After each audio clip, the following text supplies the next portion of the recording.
the novel by Dick Francis, dramatised by Ernest Dudley in 8 parts, with Nigel Havers as Tony Beach. Part 1.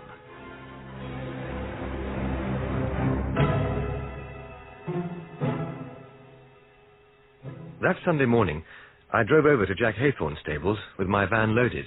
Wine, including shampoos, whiskey, beer, you name it, and glasses.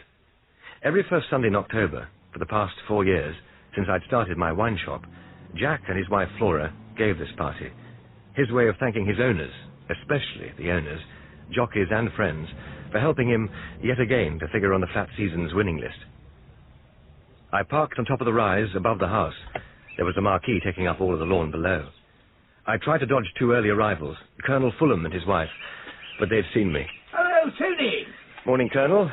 Mrs. Fulham. Hello, Tony. And how's Emma? How's your pretty wife? She's dead. Oh, I'm sorry. Tony. I'd no idea. None at all. When? 6 months ago. I'm really very So sorry. very sorry. Oh, darling, there's Ronnie and Gwen. Hello, Ronnie. So very sorry. Hello there. I suppose agony is socially unacceptable. You're not supposed to weep. Especially, you're not supposed to weep when you're moderately presentable and 32. When your wife's been dead 6 months and everyone else has done grieving. Time's a great healer, they say. He'll marry again one day, they say. But oh dear God, the devastating, weary, ultimate loneliness. The silence where there used to be laughter. The cold hearth that used to leap with fire for my return. The permanent blank in my bed. At least they hadn't asked how, and I hadn't had to tell them, hadn't had to think of the pain, and the coma, and the child who died with her, unborn. I went on down towards the house where Jack Haythorne was waiting. Tony, I meant to tell you. Morning, Jack. The marquee looks very festive, all that bunting. Flora loves all that bit. Well, you've picked a good day for it.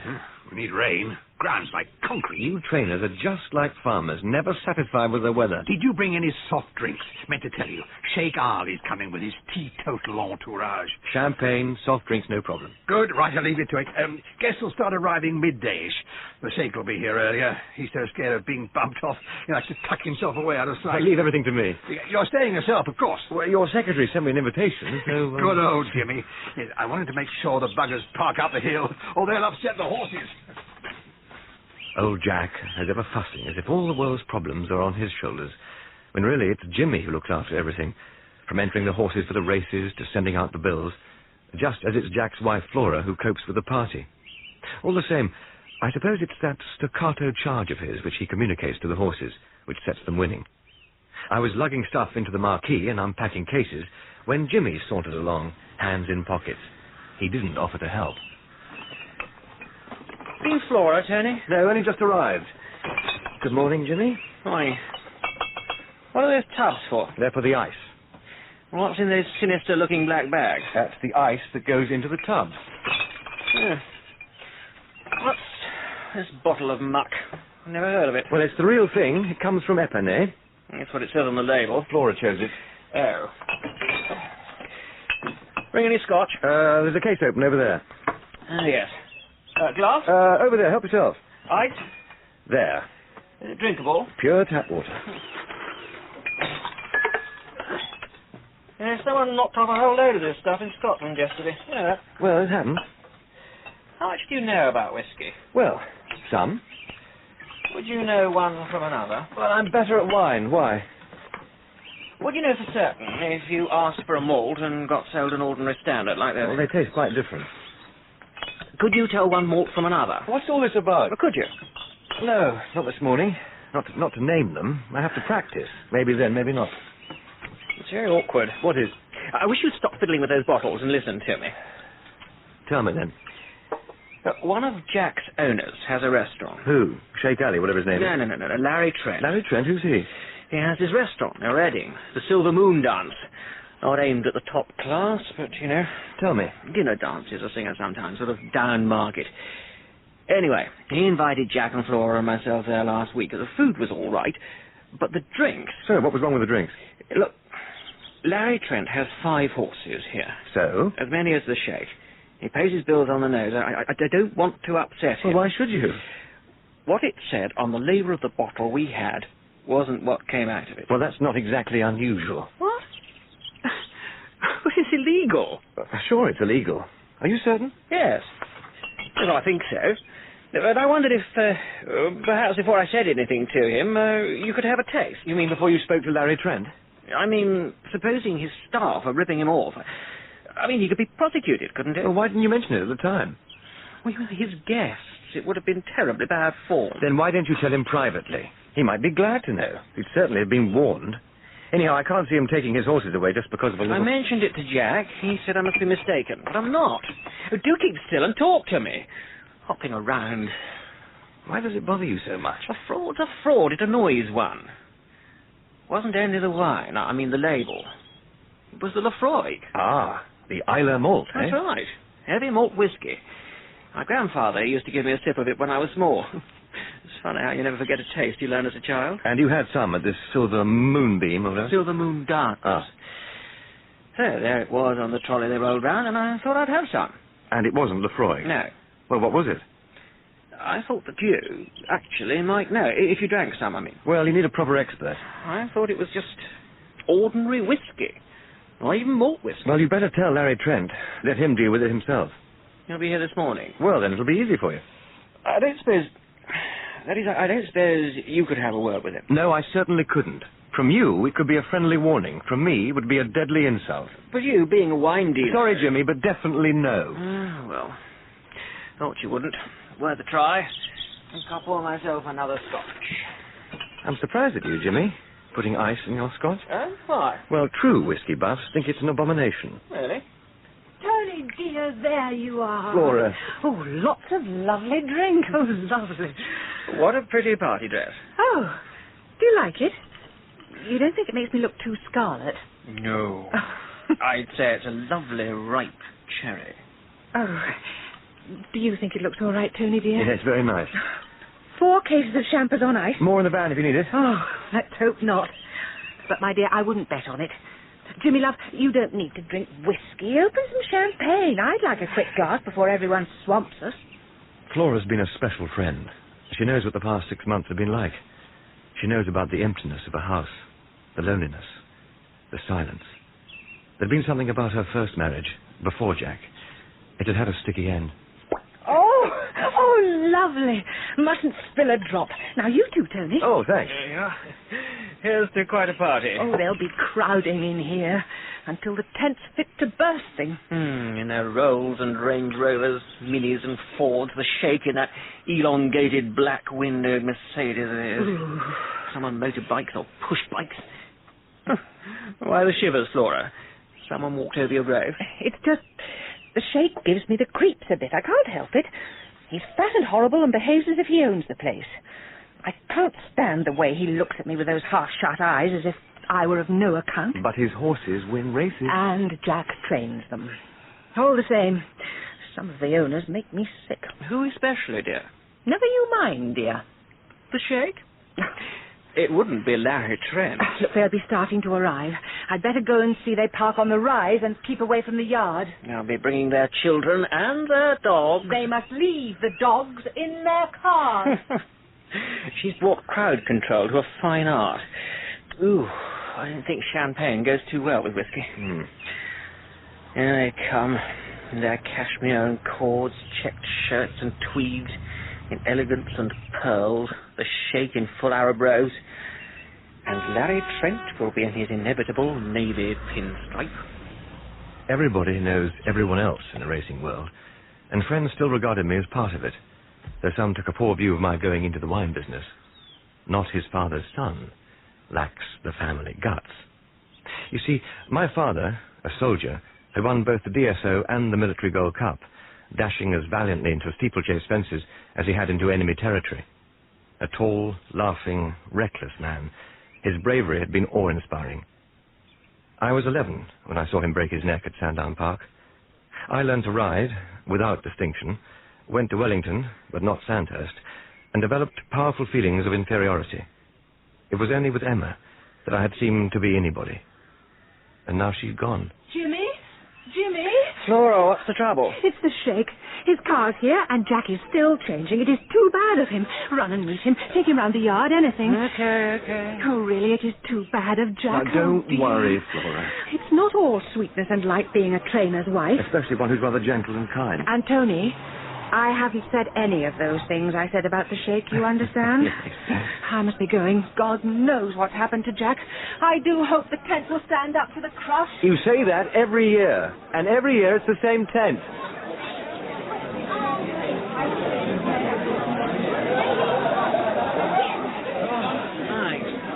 I can use a glass of bubbly now. What is it? Sticky going with the Sheikh? Oh, he's not such a bad fella. Knows about horses. Loves them. But absolutely paranoid about being assassinated. I left him hugging the side of the tent so his back will be safe, clutching his glass of orange juice.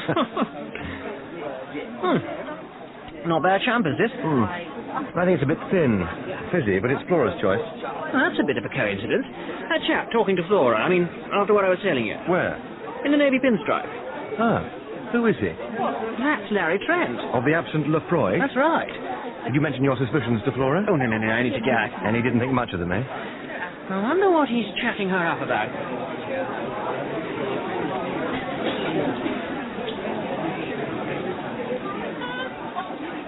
We'll need some more champagne, Tony. Righto, Jack. And the waitress says your van is locked. Well, it's safer. You never know who's about. I'll fetch some more bubbly. Party's going well, wouldn't you say? Yes. Great. I'll leave it to you, then.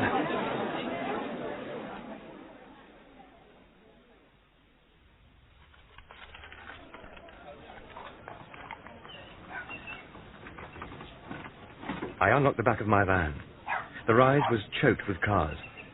There was the Sheikh's long Merc with its black windows and a horse box. As I started to get out the champagne, I noticed this child playing with a dog, running between the cars. And then, from the corner of my eye, I saw the horse box start moving. It went rolling down the slope, heading for the marquee. Oh, my God. I ran towards the tent. Oh, Christ. It's going faster. I raced down screaming a warning which nobody heard above the din, and which was far too late anyway. For a split second, I saw the throng of people smiling, drinking, unaware. Then...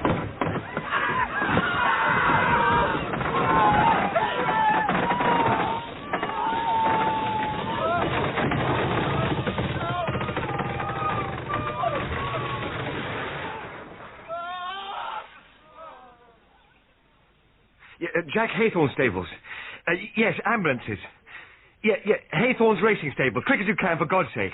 And lifting gear. You'll need lifting gear to shift the horse box. Come quickly, please. The police. Have you phoned the police? Yes, they're on their way. Good man. They got onto the hospital and doctors. All the help we need is on its way. Flora, Mrs. Haythorne and her husband, are they all right? Let's find out. Right. They were in the part of the tent which collapsed. Yes, I'm afraid so. And Jack's secretary, Jimmy. They'll be under that lot. We'll need to lift up the canvas where we can. We'll make a sort of tunnel to get to them. Yes, that's right. My God. There's blood everywhere. Everyone's bleeding from broken glasses. So everyone, keep back or you'll cut yourself to pieces. Look, can you give me a hand with this flap? Right. Look, I'll grab the other flap. We'll start a tunnel. It's the only way we can reach them. There we are. It's a wee bit of a wait. That chap over there's cutting the canvas away. Well, it's a good idea, only I haven't got a knife. You all right? I'm fine. My God. It's heavy stuff. Lift. Lift. All right. I'm shifting it. There we go.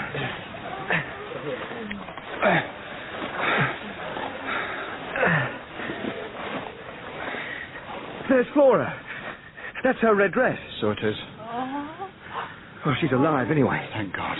Look, you take her shoulders. Yeah. I'll get the canvas off her.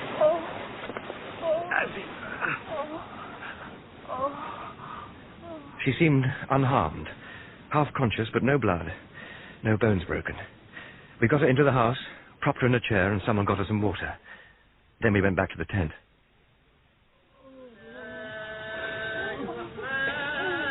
What the hell's that? It's one of the Sheikh's bodyguards. I wish he didn't have to wave his gun around. All we need now is a spray of terrifying bullets. Oh, my God. It's the Sheikh. Better not look. Well, What do we do? Nothing we can do. Leave him for the police. It's what happens when you get hit by 5 tons of metal. And he was standing against the side of the tent, so his back would be safe. God. Someone should do something about that horse. It's the smell of blood. See, they're always upset by the smell of blood. It'll kick its way out. Well, the police will be here in a minute. They'll take care of it. The tunnel idea gradually extended until there was a ring of humans instead of tent poles holding up a fair section of the marquee. My companion and I began a new tunnel round the other side of the horse box. It was there we came to Jack Haythorne and Jimmy, both unconscious, pinned to the ground by the tent pole, which lay across Jack's legs and Jimmy's chest. Jack's coming round. What do we do? Well, lift the pole. It may cause Jack more pain, but it could be killing Jimmy. There's blood coming from his mouth. Is he still alive? Well, he's breathing all right. Yes, and his pulse is okay. Oh, so is Jack's.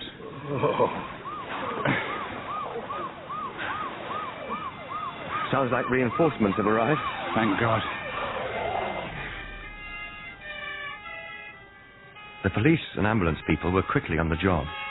Jack was carried off on a stretcher, fully conscious by now, objecting that he couldn't leave his guests, couldn't leave his horses, and couldn't leave his wife to cope on her own. Still objecting, he was lifted into the ambulance beside the unconscious Jimmy and driven slowly away. I went into the house to see how Flora was. She was shivering, and I put my coat round her shoulders. There was a lot of blood on it, but she held it close. She was too stunned for tears. I hugged her and did my best to reassure her. Jack's all right. He's alive. Oh, you're sure, Tony? Oh, you wouldn't... He's all right, I promise. Now, the tent pole knocked him out. One leg may be broken. What? But he's all right, Flora. Jack's alive. Oh, all those people. All our guests. Are you sure about Jack? Yes. Yes, I'm sure. And Jimmy? Well, he's a bit concussed. The pole hit him too, but he'll be all right. Oh, poor Jimmy. They're both in the same hospital. Oh, I wish there was something I could do. Well, everything's being done. Just you try not to worry, okay? And the others? Oh, what about the others? Well, they're being looked after. Yes, but... Oh, Tony, how many are dead? I don't know. Now, don't think about it, Flora. Oh, the Sheikh. They say he is dead. That's why the police are here. They're not letting anyone leave. Well, that's nonsense, really. I mean, no one could have known whether Sheikh would stand in that tent. I mean, no one could possibly have aimed that horse box deliberately. The brakes must have given way, and it just rolled down the hill. As meaningless and as lethal as an earthquake. Will everyone please wait until the police have taken your name and address before you leave? You are not to leave until you've given your name and address. Do not go home yet. Wait until the police have taken your name and address. I wandered out to my van. Police were swarming all over the place. A large crane on caterpillar tracks had been brought in down the slope and manoeuvred to the horse box, which was giving trouble. The poor, wretched horse was still keeping up his noise after it had been lifted free of the marquee and back on the ground. He was led off to the stables. I noticed the young chap and the girl who'd come in the horse box being questioned by a policeman. And then out of the corner of my eye, I saw the one who'd been on the loudhailer making a beeline for me. Excuse me, sir. Yes? Could I have your name, sir? Beach. It's on the van. Thank you, sir. A. Beach, the wine bin. I wasn't in the marquee. I was here by the van. Oh. You weren't in the marquee? I just told you. I was by my van. Would you wait here, Mr. Beach? Sir? Yes, what is it? What is it, Sergeant Bridger? This is Mr. Beach, sir. He was out here when it happened. Ah. Mr. Beach? Yes?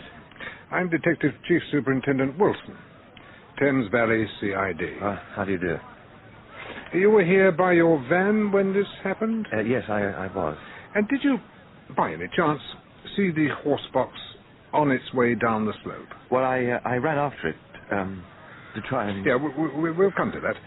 What you did, Mr. Beach. Did you actually see the horse box? Well, I must have done to have been able to run after it. You left the party which was going on in the marquee? Yes. You weren't enjoying it? Was that why you left? Well, I wasn't there to enjoy it, exactly. What were you there for, Mr. Beach? Exactly. Well, I was supplying the drink. Oh. You weren't a guest at the party? Well, I was, and I wasn't. I see. You seem a bit tired. Well, I've been helping get some of the injured out. Oh, thank you. It's most commendable of you, I'm sure. Which would, no doubt, account for the blood on your shirt. Oh, I hadn't realized it. There was a lot of broken glass. People were cut pretty badly, and my jacket's even worse. Where would it be, Mr. Beach? Your jacket? Now? Though I wrapped it round Mrs. Haythorne. She wasn't badly injured, but she's in shock, and You wanted to comfort her? Well, yes, she and her husband are friends of mine, you see. Oh, that would be Mr. Jack Haythorne who gave the party? Yes, that's right. And your friends? And at the same time, you keep a wine shop? I've got the address, sir. And you were supplying him with refreshments for the party? Yes, thank you, Sergeant. I had noted it on Mr. Beach's van. Sir? So you were here in a business capacity and as a guest? Yes. And it so happened you left at almost the precise moment when the incident occurred. For what reason did you leave? Well, they'd run out of champagne. And you were required to replenish the stock from your van, is that right? Yes, that's right. And as I was taking out a case of champagne, I saw the horse box from the corner of my eye. It was on your left, yes, right? Yes, I saw the horse box on my left. And at that moment, it started to move down the slope, and I realized it was out of control and going straight for the marquee. And it was gathering speed, you see, and I ran after it, shouting out, warning them in the tent, and well, what could I do? I couldn't do anything. You actually saw the horse box start down the slope and run into the marquee? What could I do? And there was no one in it? Only the horse. The horse? Though I didn't think about that until afterwards. I can't believe it happened. It's just like some nightmare, and I still haven't woken up. As if there isn't enough agony in the world. It moved of its own accord? Well, yes. The engine wasn't switched on, or I'd have heard it. And you didn't see anyone suspicious near? No. And you would have noticed anyone. I mean, you hadn't over-imbibed, so you mightn't have been as alert as ordinarily you would be. I don't drink and drive, if that's what you mean. Quite. And you seem observant enough, Mr. Beach. Did you happen to notice where the sheikh was standing at the time you left the marquee? Well, I couldn't be sure. It was so jam-packed. But wouldn't one tend to notice the sheikh in his robes? Well, the last time I saw him live, he had his back against the side of the tent. He was scared, apparently, of being assassinated. Yeah, we know all about that. And that was about where he was when we found him. We? Mr. Beach? Was there someone else with you? Well, no, the chap who was helping. We were the first to find the sheikh.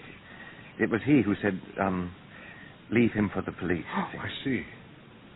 And what's happened to this helpful gentleman? Well, I haven't a clue. Come to think of it, he seemed to disappear when your lot... when the police arrived, you see. And what was his name? We were too busy to exchange names. Could you describe him? Well, he's nothing special. He's tallish, middle-aged. Oh, he had a bit of a Scottish accent. Slight Scottish accent? Yes, that's right. You'd know him if you met again? Oh, yes. Though I don't see why we should meet up again. I mean, I'd never seen him before. You've been most cooperative, Mr. Beach. Now, I wonder if I describe some articles of apparel to you, could you say who they belong to? Well, yeah, if I knew them. Sergeant, you have the list? Yes, sir. One navy blue woolen skirt and jacket with a light blue blouse, pearl necklace round neck, and pearl earrings. Well, yes. Greenish rough tweed trousers, olive-coloured sweater over yellow shirt, brown and yellow striped tie. Well, that's Colonel and Mrs. Fulham. I was talking to them. I sell them wine. Sold, Mr. Beach. Oh, my God. And, Sergeant? A navy pinstripe suit with cream silk handkerchief in his breast pocket. Well, that's a man called Larry Trent. Jack Haythorne trains his horses for him. He has a restaurant. It's Silver Moon Dance. Had, Mr. Beach. He had a restaurant.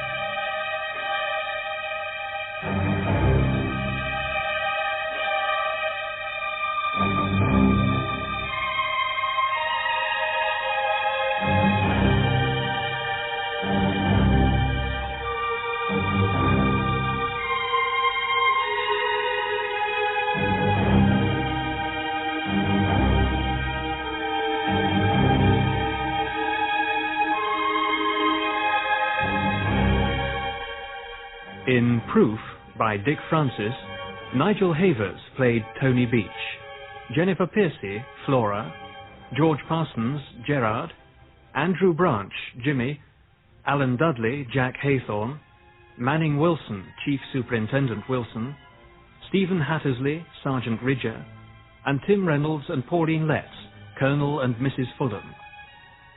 Proof is directed by Matthew Walters.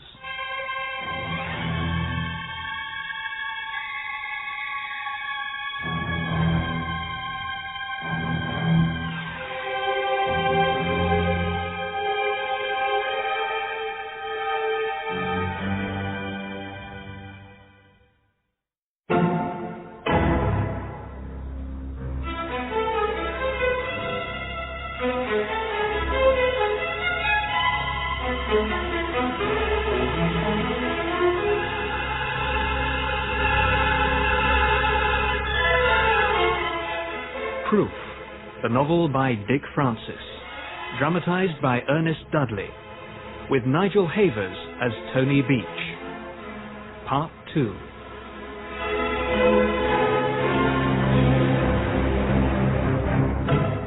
I was just about to go home after the horrific climax to Jack Haythorne's party at his racing stables when I was stopped by the police and questioned. This detective, Detective Chief Superintendent Wilson, wanted me to identify some of the victims from a list of their clothing, which his sergeant read out. A navy pinstripe suit with cream silk handkerchief in his breast pocket. That's a man called Larry Trent. Jack Haythorne trains his horses for him. He has a restaurant, the Silver Moon Dance. Had, Mr. Beach. He had a restaurant. He's dead.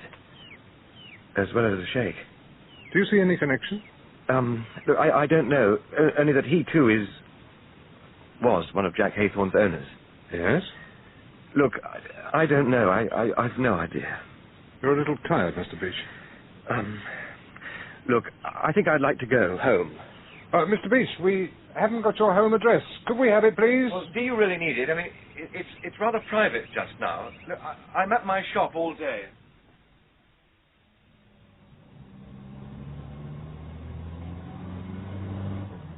It was growing dark. I switched on the headlights. For once, I almost looked forward to the empty house, to lie on my bed in the autumn gloom, in my loneliness and private grief, to weep for a lost love. I reached my road, and as I slowed down, the headlights picked up a car parked outside my house, its sidelights on. I stopped and sat there for a moment, wondering who the hell it could be. It wasn't a police car. I couldn't see anyone behind the wheel. I got out.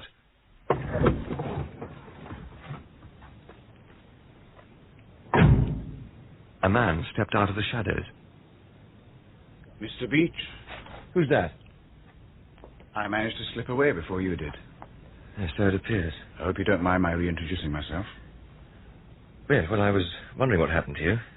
In fact, I was telling the police just now that... Yes, what were you telling them? Well, I wasn't able to tell them much, was I? I mean, I didn't even know your name. Though you know mine. Yes. Well, yours is on your van for all the world to see. Yes, well, that's the general idea. Of course, your name's your trademark in your kind of business. Anyway, thanks for the way you lent a hand. What a terrible thing to have happened. Yes, it was dreadful. One has to do all one can. Yes. Look, will you forgive me if I don't ask you in? Of course. Only I'm a bit whacked. I understand, Mr. Beach.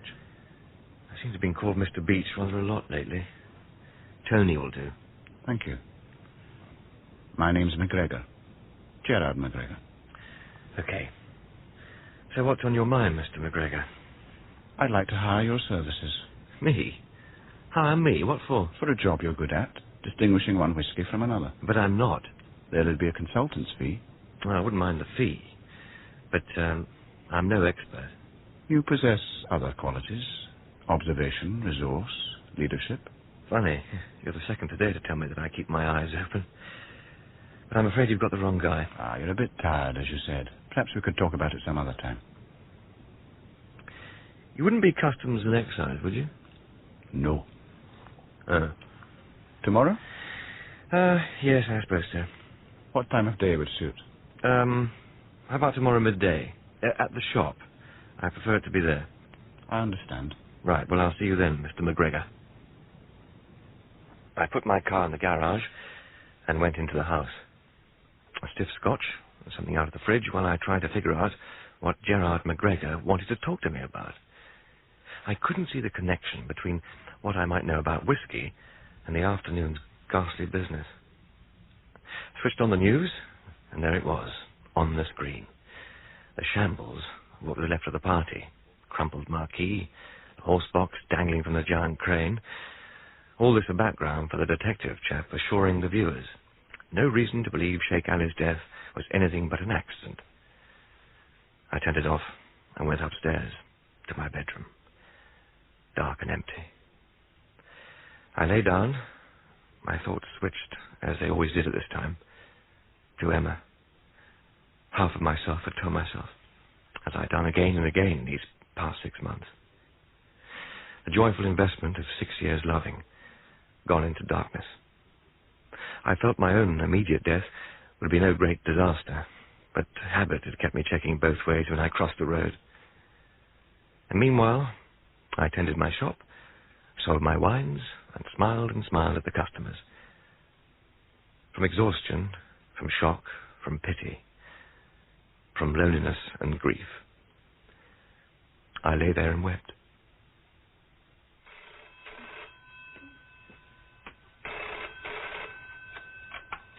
The Little Twyford Wine Shop. Good morning. Oh, 50 cases of Beaujolais Nouveau for November the 15th. That'll be fine. I'll tell Mr. Beach. Oh, no, he'll fetch them himself, or I will. Yes, he likes to have a display in the shop at the crack of dawn. Thank you. Is Mr. Beach in? It's urgent. Well, yes, sir. I'll just see if he's free. Thank you. Gentleman to see you, Mr. B. Oh, he's a bit early. I thought he said midday. It's just gone 10. Well, I'll show him in, Mrs. Palissy. Will you come into the office, sir? Thank you. Morning, Mr. Beach. Oh, Detective Sergeant Ridger, Sir, Thames Valley Police. Well, good morning. Please do sit down. Thank you. I hope you might be able to help me with my inquiries. Well, if I can. Do you know Mr. Dolben, sir? Jimmy Dolben, yes, I do. He was injured yesterday at the Haythorns party. Why, he's not, he's all right, isn't he? A bit knocked about, sir, but he'll make a full recovery. He half recovered consciousness on his way to the hospital and was rambling on about a man called Larry Trent and some whiskey with an unpronounceable name that wasn't what it ought to be. But you, sir, would know for certain if you tasted it. Oh, Mr. B. Excuse me, sir. It's Mrs. Chance for the usual gin. She wants to pay by cheque, only she's gone and forgot her bank card. Why she doesn't buy it by the case, I really don't know. She enjoys the daily walk, she says. Lonely, poor old thing. Well, cheque's fine. Oh, right. That's okay, Mrs. Chance. Now, you were saying? Do you verify, sir, that Mr. Dolben did talk to you about this whiskey? Yes, he did, as a matter of fact. Yesterday, just before the party, he and Mr. and Mrs. Haythorn had recently been to Larry Trent's restaurant. The Silver Moon Dance? Yes. And he reckoned the wine they had and the whiskey wasn't what the label said it was. It's the whiskey, sir, with the unpronounceable name. Yes, Lefroy. Lefroy? It's a malt. It's pretty special, you see. Only this one wasn't the genuine article. Well, not according to Jimmy. Why did he mention it to you, sir? Well, being in the business, he thought I'd be able to check if it was rubbish or not. And could you? Well, I suppose so. But as I said, you really need a proper expert. All the same, he wanted you to look at the Silver Moon Dance and sample this rather special whiskey. To let him know if it was, as you put it, rubbish or not. Well, that was his idea, yes. What was your idea? Well, he mentioned that Trent would be at the party, so I said, why not tell him what's bothering you and leave it for him to deal with? What was his response? Well, you see, he was worried that Larry Trent, who had 5 horses at the stables, mightn't take so kindly to complaints about his drinks and take the horses away. Oh, sounds like he was a man of some substance. Well, you certainly don't own a string of racehorses on a bus driver's paycheck. Or on a restaurant owner's? Well, it depends, I suppose, on how business is. Do you think Mr. Dolben took your advice? Well, I don't know. I did see them talking together, and Jimmy waved, inviting me over.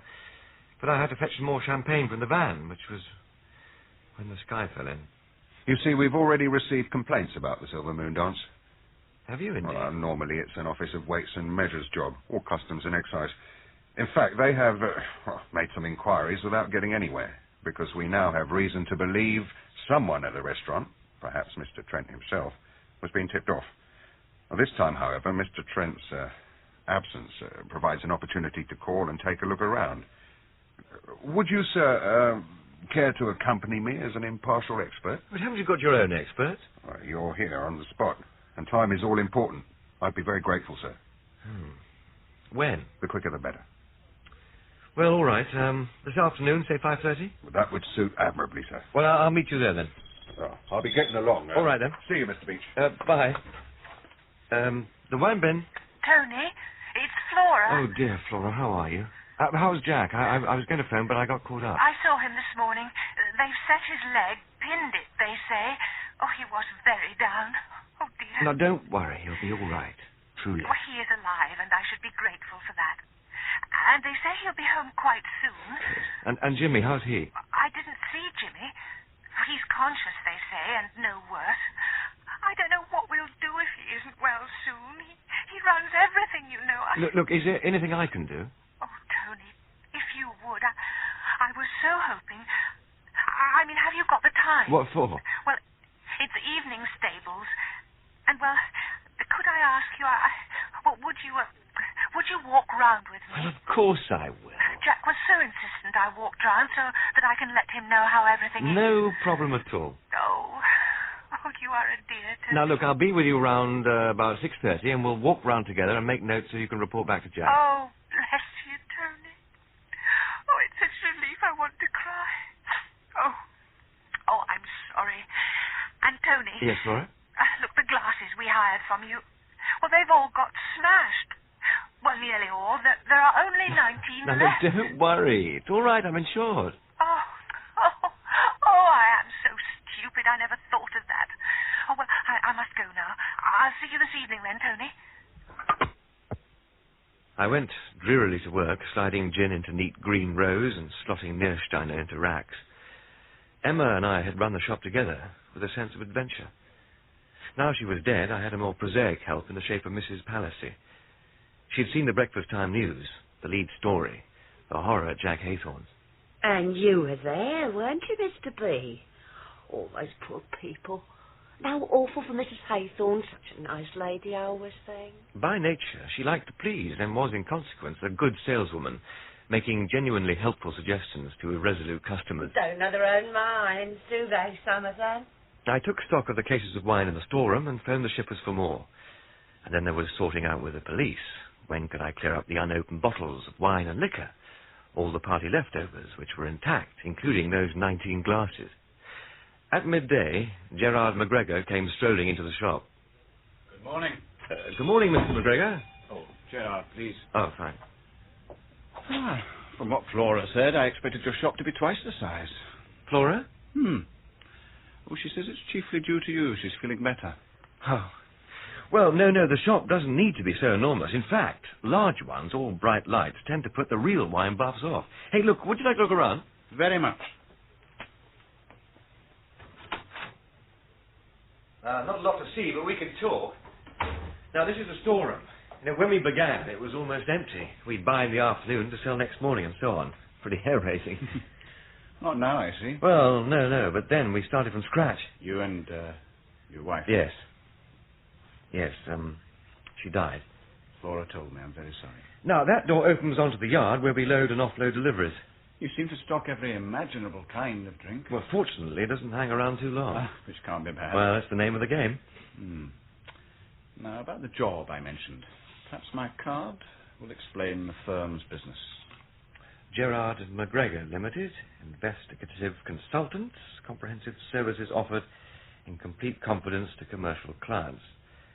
So, you're a private detective? We rather prefer investigative consultants. Industrial counter-espionage, fraud detection. No divorce? No divorce, no debt collecting, no private clients, commercial work only. Would you be able to get away tomorrow afternoon, latish? You mean to earn my consultant's fee? Mm-hmm. Yes, I think so. Good. All this whiskey stacked around, does it all taste the same? Well, grain whiskey? It doesn't quite, but the differences are small. Depends on the grain used, and the water, and how long it's been aged. Aged? Well, newly distilled Scotch burns your throat raw. It has to be stored in wooden casks for at least 3 years to be drinkable. And malt whisky. That's different from ordinary whisky, isn't it? Oh, yes. Like Lafroig. You'd be able to tell the difference between Lafroig and any grain whisky. Lafroig? Flora says you can. It's she who recommended you. Well, you know how she talks. This wasn't my case originally. One of my colleagues passed it on because it seemed to be developing so close to my own doorstep. We're looking for some Scotch that's been stolen. Gallons of it.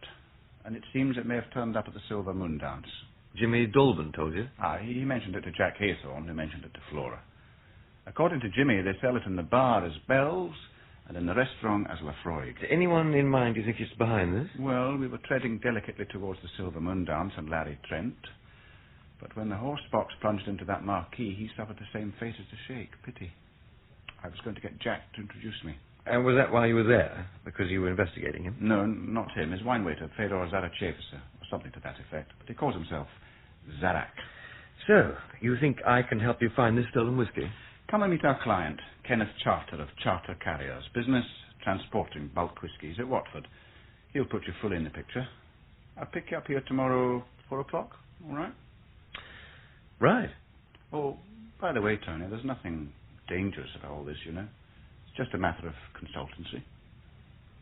I saw Gerard to his car out front, a Mercedes, not a bad advert for the shop.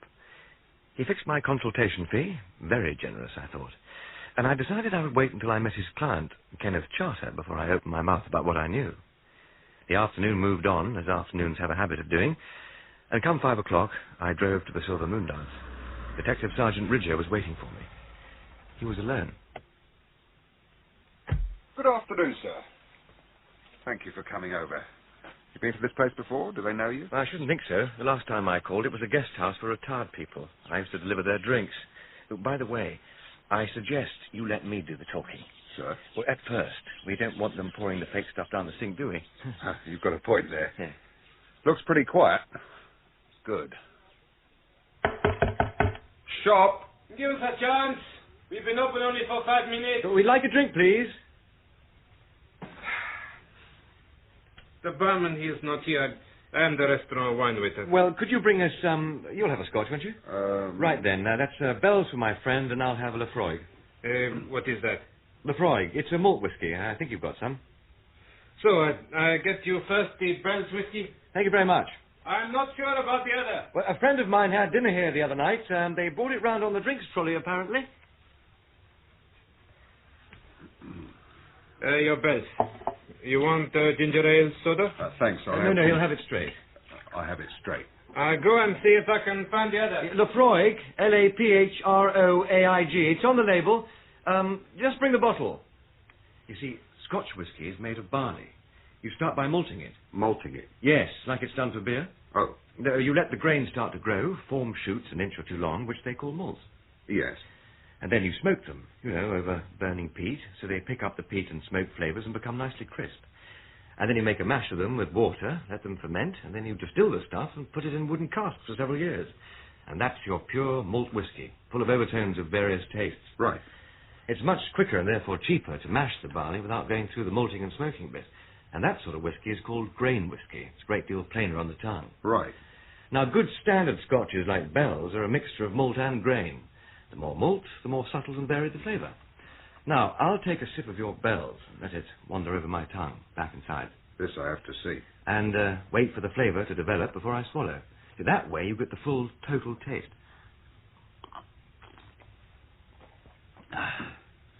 Now, you wait for a few seconds for the aftertaste. The suspense is killing me. And I'm here to tell you, Detective Sergeant Ridger, that's no more Bell's whiskey than your Hercule Poirot. I found it. He's coming back. Here is your Lafroig. I'll have a nip, please. Straight. There.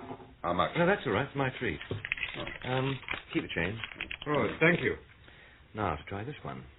But now, you excuse me. I have things to do. Don't go too far away, Mr... What's your name? Zarak. That is how I'm known. So, I will be in the restaurant. You'll stick around, I tell you. Go on, Mr. Beach. Surprise us. What is going on? Well, in the case of Lafroig, first you take a sniff, And that's because it should be as smoky as you can get. Not a sniff of anything. Taste it, sir.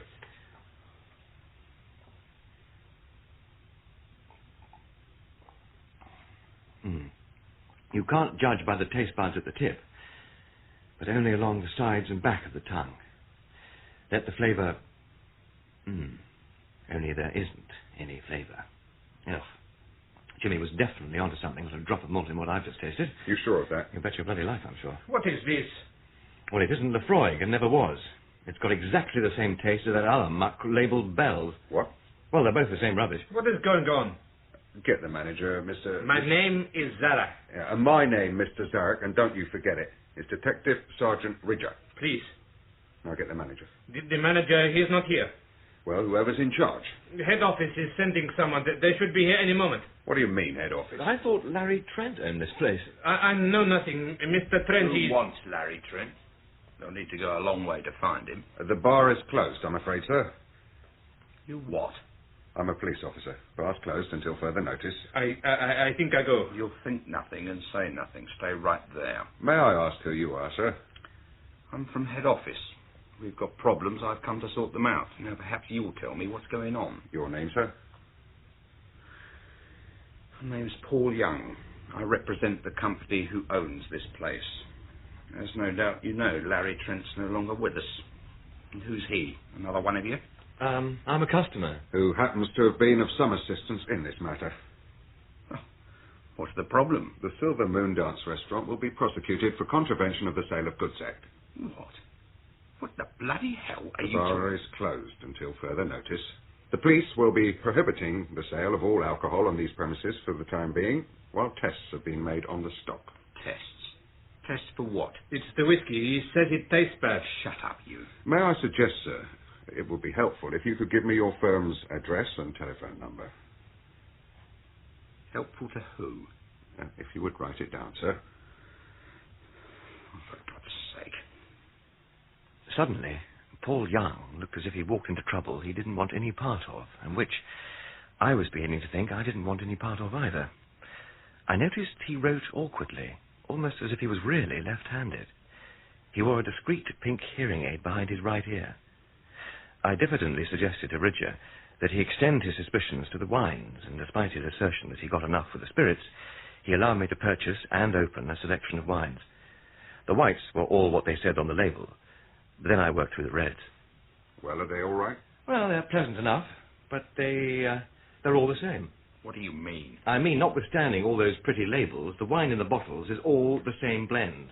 Mostly Italian with a bit of French, maybe Yugoslav. Rubbish. We have people every day saying how good the wines are. Well, perhaps you do.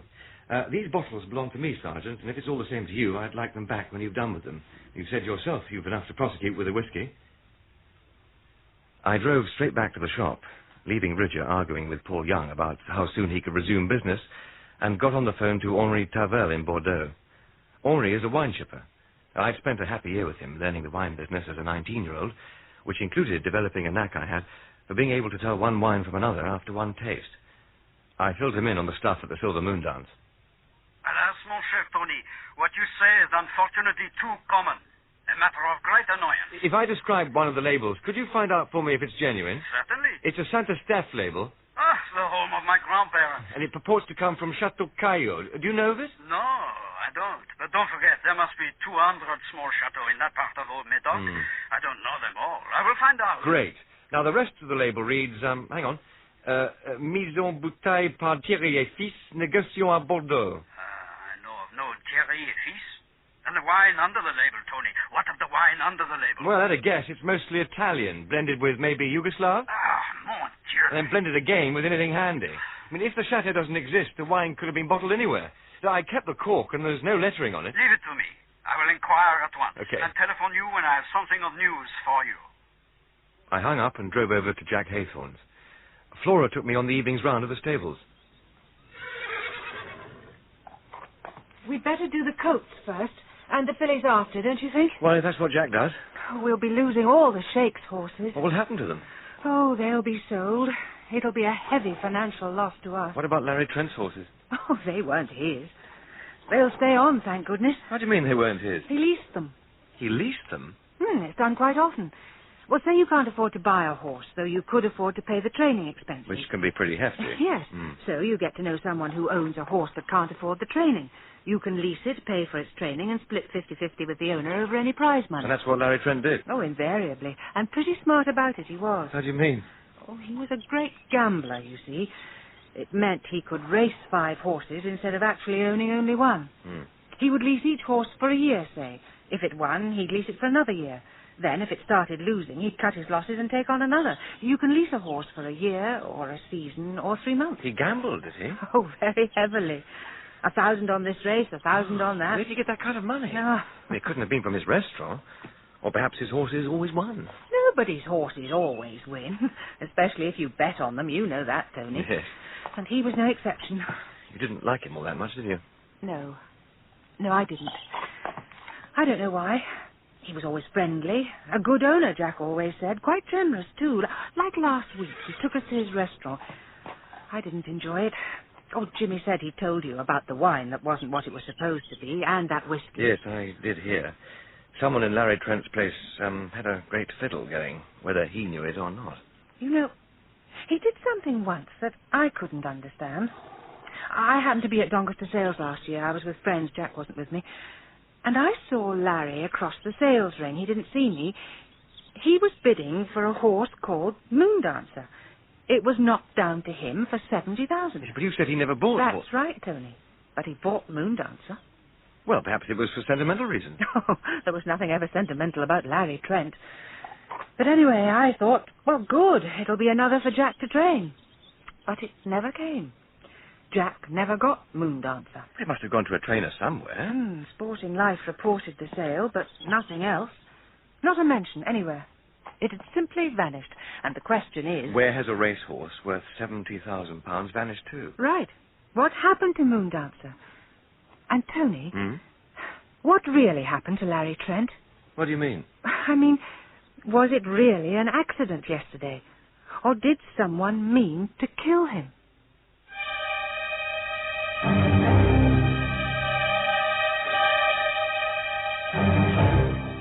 In Proof by Dick Francis, Nigel Havers played Tony Beach, George Parsons, Gerard, Jennifer Piercey, Flora, Stephen Hattersley, Sergeant Ridger, Manning Wilson, Chief Superintendent Wilson, Sheila Grant, Mrs. Palissy, Richard Durden, Zarak, Stuart Organ, Paul Young, and Brian Hewlett, Tavel. Proof is directed by Matthew Walters.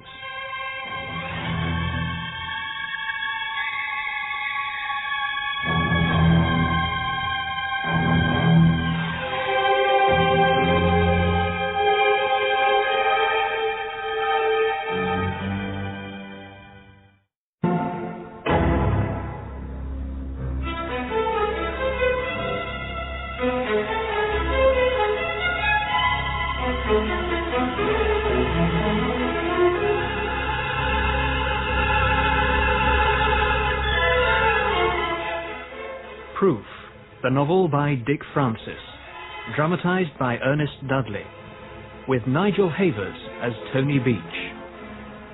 Part 3.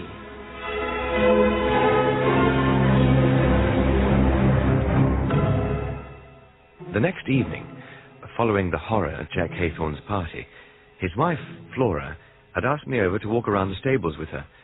Well, that's what she said. But she soon made it clear that what she really wanted was to tell me something she knew about Larry Trent, owner of the Silver Moon Dance, who'd been killed at the party. According to Flora, he'd acted strangely over the way he bought a racehorse. It was knocked down to him for £70,000. But you said he never bought him. That's right. But he bought Moondancer. The Sporting Life reported the sale, but didn't refer to who'd bought it, nor who it had gone to trade. I checked. I'd like to have known to tell Jack. But Larry Trent wouldn't have paid all that for a horse just to keep as a pet. But not a mention anywhere. It had simply vanished. And the question is... Where has a racehorse worth £70,000 vanished to? Exactly. What happened to Moondancer? And Tony, what really happened to Larry Trent? What do you mean? Well, I mean, was it really an accident yesterday, or did someone mean to kill him? But deliberately? But knowing that others would get killed? Well, it wouldn't be the first time such a thing's happened. No, Flora, you've got it wrong. Have I? Well, there's something else. About the horse box. The horse box? Yes, I'd noticed it's still here. Sally, that's Peter's wife, was quite hysterical over the phone this morning. Sally and Peter who? Oh, the Allens, dear, sorry. It's Peter Allen's horse box. Well, they're going to be ruined if the horrid insurance people can prove negligence. Yeah. They'd been to fetch a hunter, the horse that was making such a fuss, remember? Yes, I thought it would kick its way out. Where's it now, incidentally? I'm keeping it here for the time being. Sally's absolutely positive Peter never left the handbrake off and always left it in gear. He couldn't have locked it, could he? Well, as Sally said, you don't lock your car when you're at Friends, do you? Well, all the same, it's a pity he didn't. The police were going over the horse box this morning. For fingerprints, they said. Fingerprints? They were there for hours, smothering the driving seat and all inside with powder stuff, just like they do in films. Come and see. Yes, I'd like to. There you are, Tony. You can see sort of pinky grey powder everywhere. They've certainly made a job of it. Inside, too. Look at the driver's seat. They dusted that with the powder. They didn't seem to like what they found. Shaking their heads they were. They were here all morning. It still isn't locked. Oh, Tony, do you think you ought to? They didn't tell you to stay away, did they? Well, actually, no. Well, just having a look. Yeah, they've had a good go at it here, too. There's powder everywhere. Steering wheel, dashboard. And the prints are much clearer. Good God. What is it, Tony? What have you found? Well, they're tiny. What are? What are tiny? The fingerprints. They're all tiny. Everywhere. Let me look. Oh. See? All over the steering wheel, the gears, the brake. Yes, they are. Oh, Tony, they're a child. Oh. What's the matter, Flora? Oh, I don't know. But it's the idea that it may have been a child who caused such horror. Well, you know how they love cars. They're always climbing into my van when I deliver things. Now, I guess that child I saw released the brake as well as the gear. Then, when he'd run off, the weight of the van eventually made it roll down the hill. Did you know that I have a child? A son, by my first marriage? No, I didn't. It was the sort of game he would have played when he was little. Oh, not meaning to do anything bad, but...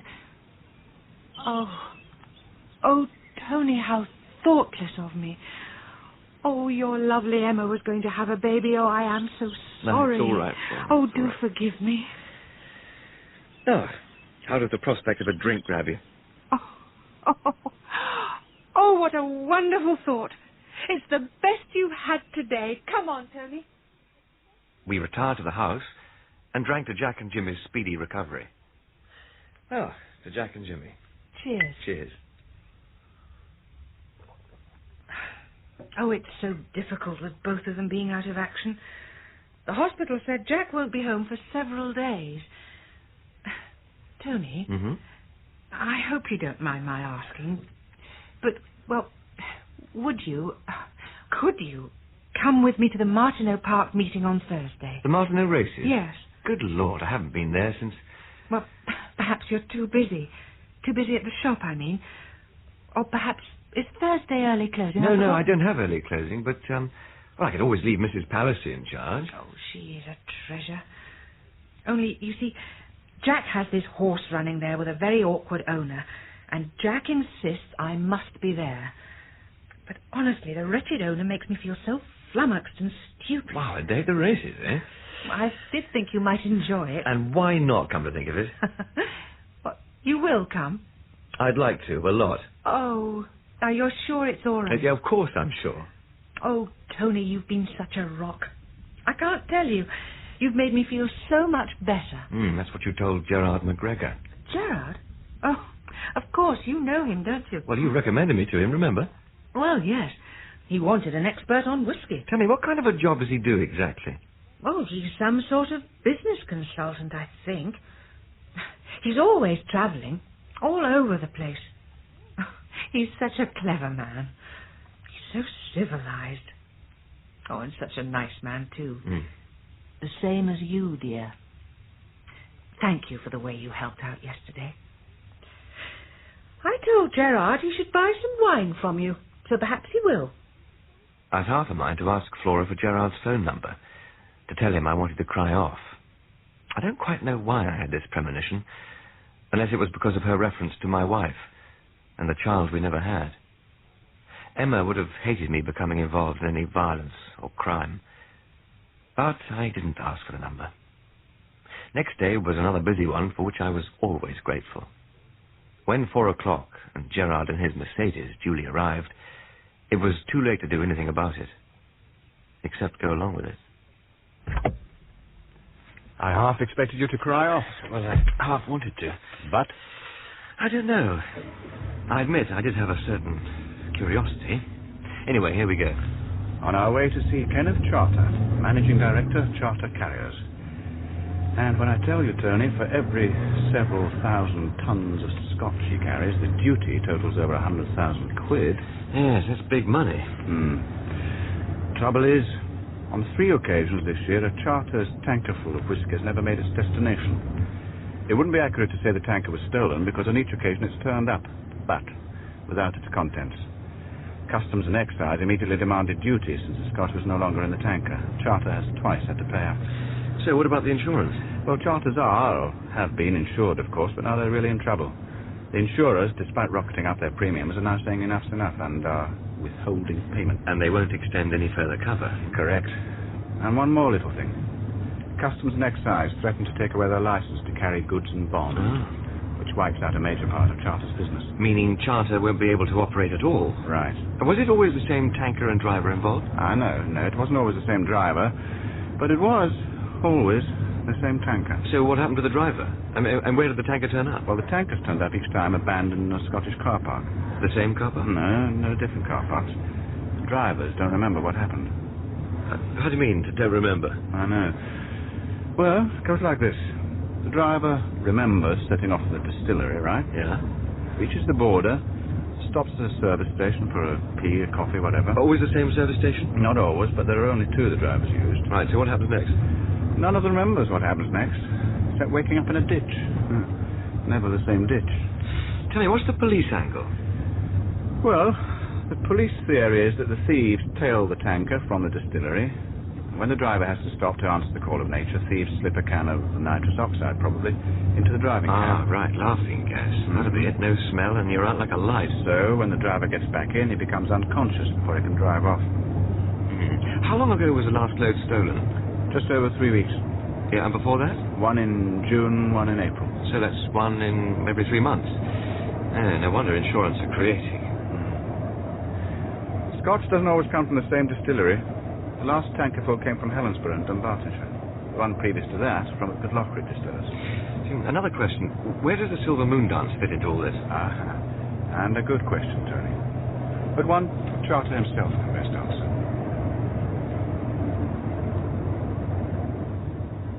It was still a bit vague how exactly my perhaps dubious ability to tell one brand of Scotch from another would help solve the puzzle of the missing whiskey tankers.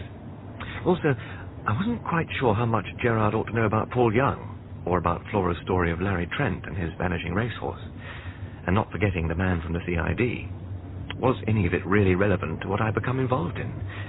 And I'd sensed he wasn't quite the same Gerard McGregor I'd first met. Now, behind the quiet, gentle manner, I detected a hardness, a narrowing of the eyes. He smiled less. Perhaps I thought, I'll just play it by ear.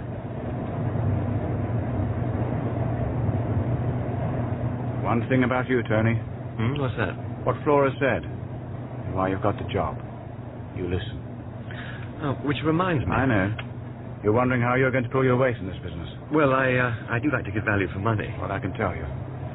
When we find that Scotch, which I mean to do, come hell or high water, that's where you'll come in.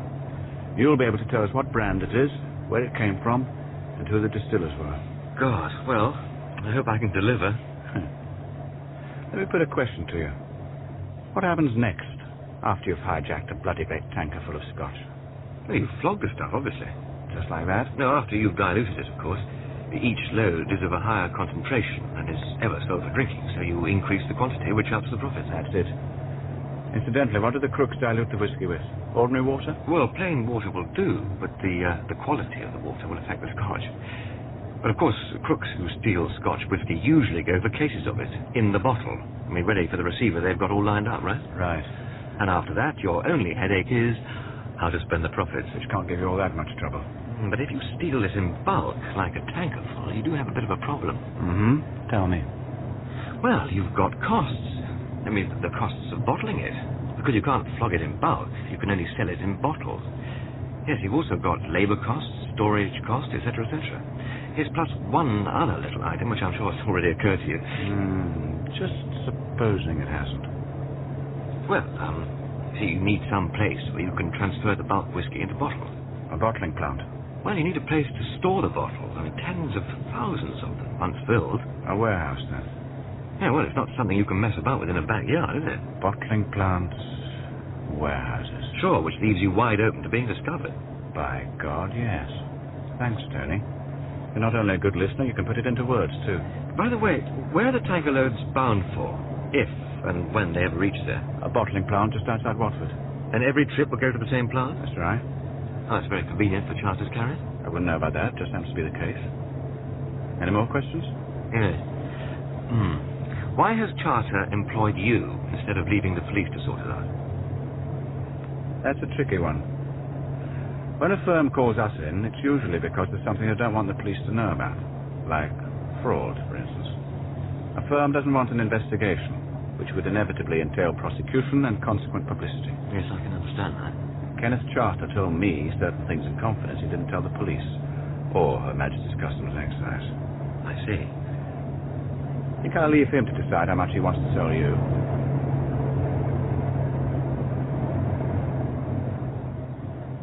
We left the motorway, and we're in that semi-suburban sprawl of North London. We turned off into a gloomy industrial area, with factories mushrooming in a concrete field. Then there was this large white signboard, in red and black, Charter Carriers Limited. Next, the wide garage-like premises, the office block, and Kenneth Charter in his very functional office behind a wide, tidy desk. He appeared reasonably relaxed, and there were the briefest introductions.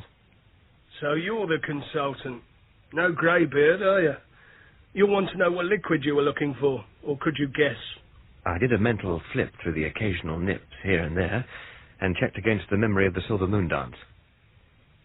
It's Rannoch. You told him, McGregor. No, I didn't. I sell it, and there aren't that many brands shipped in bulk out of Scotland to be bottled down here. Did you get a profile of that load? A what? Well, what we call a profile is a sort of chemical analysis. Comes in the form of a graph. I don't know about profiles. All I can tell you is it's 58% alcohol by volume. But a profile is minutely accurate, Mr. Charter, like human tissue typing. It's a lot more advanced than a blood test. I don't ask what's in the stuff. I don't drink it either. Addles your brains, rots your guts. I just ferry it. Well, if you took a sample of it from the distillers and matched it with the sample the police took from the Silver Moon dance, you'd know for sure, one way or another. How much does he know? Enough for you to let him know what led us to the Silver Moon dance in the first instance. Up till now, there was no reason for anyone else, customs, police, to connect the place with my stolen tankers because they weren't aware and still aren't of any link. I told him you'd fill him in. It's the only way he can help you. All right, understood. Mr. Beach, will you look at this notebook? That page. Read what it says. Tell ZUNP 786Y takes off Monday 10 a.m. Mean anything? Well, if it's the Silver Moon dance, Z stands for Zarek, the wine waiter, and UNP 786Y would be the registration number of your tanker. Not bad. I told you. He makes it seem quite exciting. Didn't I say? UNP 786Y set out at 10:15 a.m. Monday, a month back, to pick up a bulk load of Rannoch from Fairley's warehouse near Helensburgh on Tuesday, to deliver to the bottling plant Wednesday evening. Is that the bottling plant at Watford? Well, the other side of Watford. Oh, right. Wednesday evening, no UNP 786Y. Then, Thursday morning, it's found parked outside a pull-up for drivers the other side of Edinburgh. Customs and Excise duly impounded it, and we're still minus tanker UNP 786Y. Do you know who wrote this? Yes, I do. My son. Your son? That's right. My own boy. Ah. And what's he got to say about it? I mean, 6,000 gallons of scotch can't be hidden that easily. Well, the Silver Moon Dance wouldn't use that in 6 years, let alone 6 months. He went abroad 2 weeks ago for a holiday. I don't expect him back for some time. Well, couldn't you get in touch with him? He went to Australia, and the little bugger can stay there, so far as I'm concerned. The last thing I want is him back here and sent to jail. He left for Australia when? 2 weeks ago. I took him to Heathrow myself. The notebook had fallen out of his pocket in the car. Not much in it, just a few phone numbers. Then I spotted my tanker's number and felt pretty sick, I can tell you. Yes, I'm sure. And that explains why Mr. Charter came to us. And there you have it, Mr. Beach. Right. My own son. Police and customs and excise chasing all over the place for the crook who's tipped off the thieves. And there he was in my own house. Do you mind if I ask some questions? That's what you're here for, Tony. Right. It would be reasonably easy for him. What's his name, by the way? Kenneth. Junior, I call him. So, Kenneth, I mean, he would know a bit about your business. I mean, when a tanker will be leaving on a job, for instance. Well, he could come into my office any time in working hours. There used to be a chart on this wall. It's hidden now under this map. There you are. There's the whole fleet. My silver fleet. Their registration numbers are down this column, each labelled with a different colour to show what it's carrying. Yellow for whiskey, red for wine, etc., etc. UNP 786Y is 6th from the top. My secretary, been with me 20 years and totally trustworthy, keeps the chart so we know day by day, well, almost hour by hour, where each tanker is and who's the driver, the job he's on, every detail at a glance. Do your drivers know beforehand where the job is? For a long time now, we haven't told them where they're going until the moment they take off. I don't have to tell you what the risks are these days. Well, I know what you mean. We often switch a driver at the last minute, and we have an absolute rule. All tanker doors to be locked if he so much as sets foot out of his cab. What happened in the case of the stolen loads? In the case of the stolen loads, each driver swore he kept to the rule. Locked up when he had to leave his cab, found nothing suspicious when he came back. And you know what happened? All the years we've had no problems until these last 3 months. And to think it took my own son to crack the system. Well, it may not be quite like that, Mr. Charter. He didn't work here? No. Would you have liked him to have done? He didn't want to work for me, so I told him, stay away. But he could sneak in here, no problem. And he could have had a key? Oh, yes. Well, and get past security? He's gone his way past. After all, he was my son. He'd make up some clever excuse. I think all you've heard makes sense. Do you agree, Tony? Oh, yes. It figures all right. Now, it seems to me the next move should be... Zarek. Mm-hmm. What was it? Tell ZUNP 786Y. Zarek was getting information from young Kenneth and passing it on. Who to? That's what we need to know now. You don't think your son would be any more involved than that? I mean, just passing on the info? I wouldn't think so. Playing the industrial spy would be just about his mark. Nor was Zarek involved in the action. He was too busy at the restaurant. We checked. So, there's obviously someone out there. Some bastard who's grounded my entire fleet, stuck in the garage. My driver sat at home watching TV. Customers going elsewhere. I'd like to have a look at the tankers, please. See them in the flesh, you mean? Would you really? Yes. Come on, then. You too, Mr. McGregor. Yes, I'd like to. Follow me.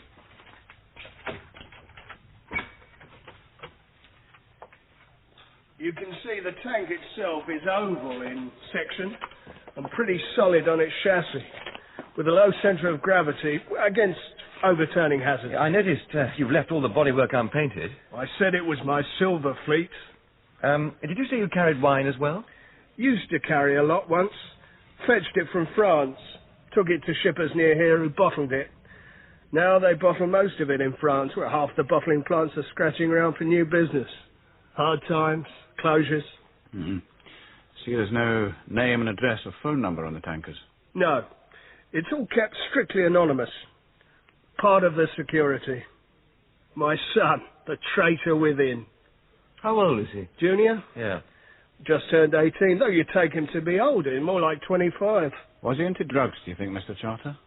No. He'd always been a pain in the arse. Sullen, lazy, rude. I'd have to leave the room so as not to hit him sometimes. Didn't he know he'd ruin me in this business? Didn't he care? Did he mean to? Half these tankers are being bought on loans, and if I can't service the loans, the banks will foreclose, and I'll kiss the lot goodbye. Oh, you won't have to do that, Mr. Charter. I promise you. 2 weeks, Mr. McGregor. That's all you've got to bloody save my life. I hear you're a bit of a racing man, Tony. And my family were. I used to be interested once. So what sort of odds would you quote me that I won't be out of business in 2 weeks? 100 to 1? Or even longer? Shorter. A hell of a lot shorter. A sporting chance, I'd say. Any thoughts? Oh, yes. Mainly, why do you need me? For what you know, as I told you. And because people talk to you. Charter told you far more than he told me. About his son. I wonder if he really is in Australia. Why, you think he might have come back? Yes. We know he arrived and stayed in a Sydney motel for a couple of nights.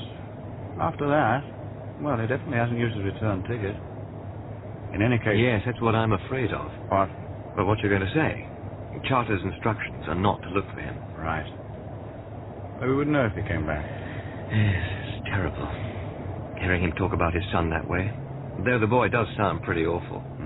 He does, doesn't he? Well, let's hope for the sake of the family that he doesn't come back. He didn't make any mention of the mother.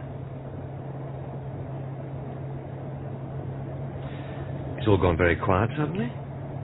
I was afraid you'd ask him that. If I had, shouldn't I have done? Kenneth Jr.'s mother is Flora, by her first marriage before she married Jack Haythorne.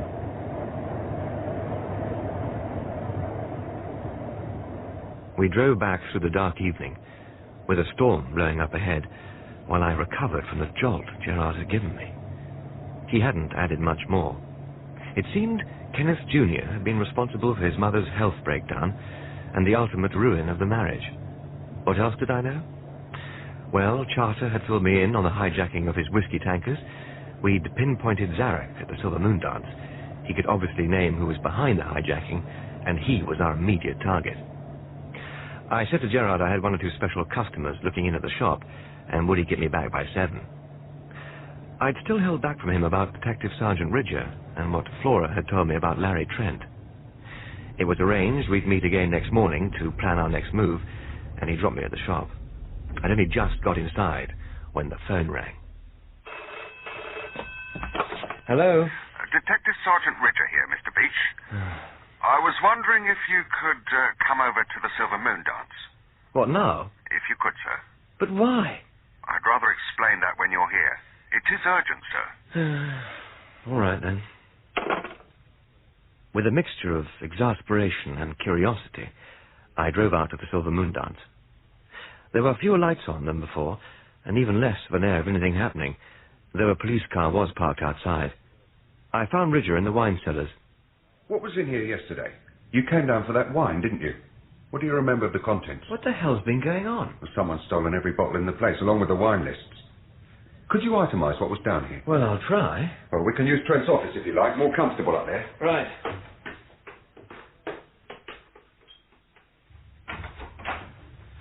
Oh, very plush. Not much work done in here, I don't suppose.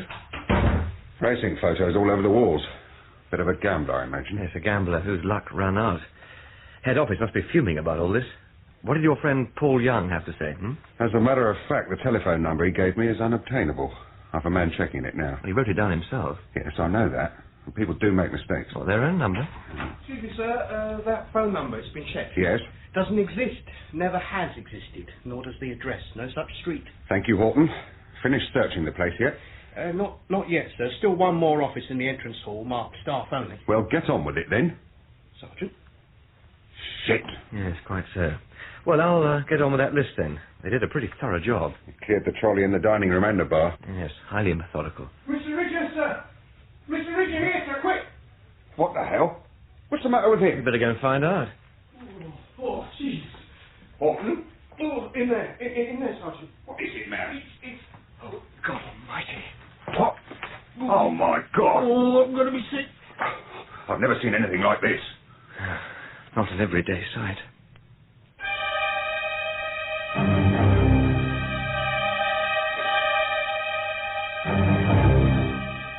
In Proof by Dick Francis, Nigel Havers played Tony Beach, George Parsons, Gerard, Jennifer Piercey, Flora, Chaz Breyer, Charter, Stephen Hattersley, Sergeant Ridger, and James Good, P.C. Horton. Proof is directed by Matthew Walters.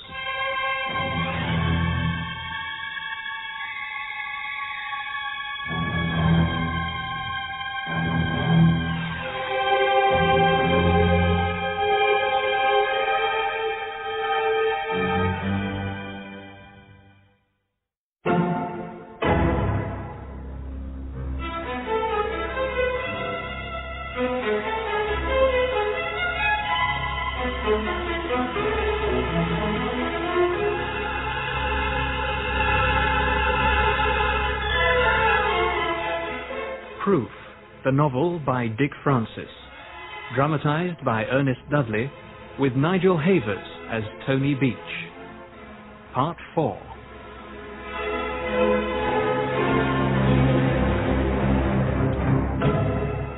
After returning with Gerard McGregor from being filled in by Kenneth Charters about the hijacking of his whiskey tankers, I'd been summoned out to the Silver Moon dance by Sergeant Ridger.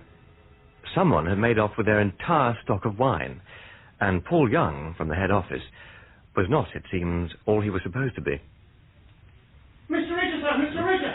Here, sir, quick! What the hell? What's the matter with him? You better go and find out. Oh, Jesus. Horton? In here, Sergeant. What is it, man? Oh, God almighty. What? Oh, my God. Oh, I'm going to be sick. I've never seen anything like this. No, it's not an everyday sight. On the floor, on his back, lay a man in grey trousers and a blue jacket. He was dead. He had to be dead. Above his bare, stretched neck, instead of a head, was a large, featureless globe like a giant puffball. From the throat up, he had been entirely, smoothly and thickly encased in plaster of Paris. Suffocated him. Poor bastard. Well, it won't be my case from now on. Won't it? Murder cases go to chief inspectors or superintendents. When you stop being sick over everything, Horton? Sorry, sir. Shouldn't we get that plaster off his face? No, leave it. It's evidence. It wouldn't help him anyway. I found him in here, Sergeant. We know you found him. Who is he? I know who he is. It's Zarak. Yes, it's Mr. Zarak. It's his jacket. Zarak? The wine waiter? Well, yes, I suppose it could be. By the feel of him, he's been dead an hour. Did you touch anything, Horton? Touch anything? Fingerprints. Pull yourself together. Only on the door handle, and You're certain? Oh, yes, Sergeant. This phone working? I think so. They may have cut it off. I've got a radio, Sergeant. Why didn't you say? Here, give it to me. Ridger here, Detective Sergeant Ridger, speaking from the Silver Moon Dance restaurant. Top priority, I want the lot now. Technical team. Repeat, the lot. To investigate death in suspicious circumstances of one unidentified male. Possibly an employee here. Please acknowledge. Over. Roger. Message timed at 8:57. Team on its way. Over. This seems to be some sort of office, eh? Only one way in. The door. Windows closed and latched. Unless he was brought here. Alive, you mean? Well, where did they do this? Plaster his face up. Yeah. No plaster of Paris here, not a sign. You seen any? What, plaster of Paris? No, sir. You slap it on, and it hardens like rock. I don't suppose we could cover him up, could we? No. Don't touch anything. Why, you're not feeling... No, I'm all right, Sergeant. Look, you don't actually need me here, do you? I thought I might go home. Well, I suppose I know where to find you if we need you. All right, sir. In fact, there wasn't much I could contribute to the Zarak murder investigation. I knew no more about it than the detective sergeant. I thought I'd had enough horrors for one day. Over a drink and something to eat at home, I tried to make sense of it all. The late-night news reported briefly on the man with the plaster topping, but no words conveyed anything like the shock of actually seeing that blank, inhuman head attached to a human neck. The police were pursuing their inquiries. Good luck to them, I thought. Pursue away. Gerard McGregor was due to meet me next morning, so when at midday the Merc pulled up outside the shop, I went out to him. The gentleman in the car's here, Mr. Beach. Yes, I heard. Thank you, Mrs. Palliser. Okay, Mr. B. If I should be wanted on the phone, just take a message, would you? Will do, Mr. B.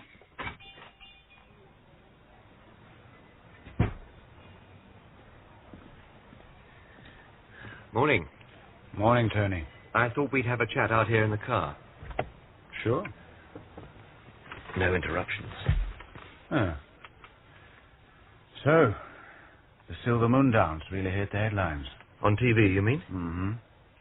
The corpse has been identified as Fedor Zaracheviza, Polish-born, generally known as Zarak.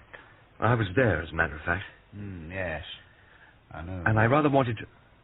You knew? Mm-hmm. Talk to you about. Well, I'm afraid I haven't been altogether on the level with you.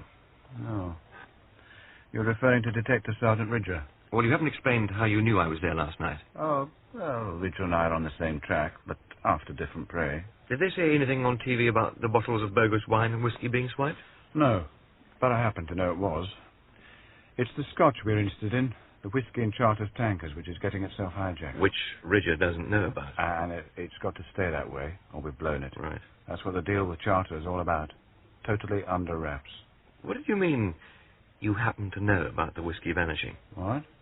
What did I mean? All right. I suppose you have a mole inside the CID. Mm-hmm. Well, I don't apologize for it. It's the way things work in this business. Mm-hmm. It doesn't hamper Ridger's line of investigation. It, on the contrary, it can help. And the fact that I'm helping him, is that the one reason why you picked on me? I've already said why I picked on you. You know about whiskey, people talk to you. Okay. Now, yesterday evening, Flora wanted me to know about Larry Trent and this horse he bought. Only normally he doesn't, or didn't, buy horses. He leased them. You can do that, you see. What you're getting at is that racehorses come expensive, so where did he get the money? 70,000 is what he paid for this one, according to Flora.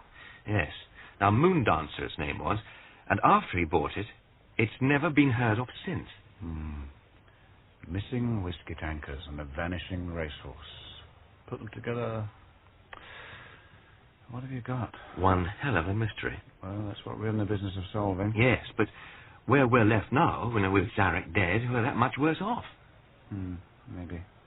Well, let's recap.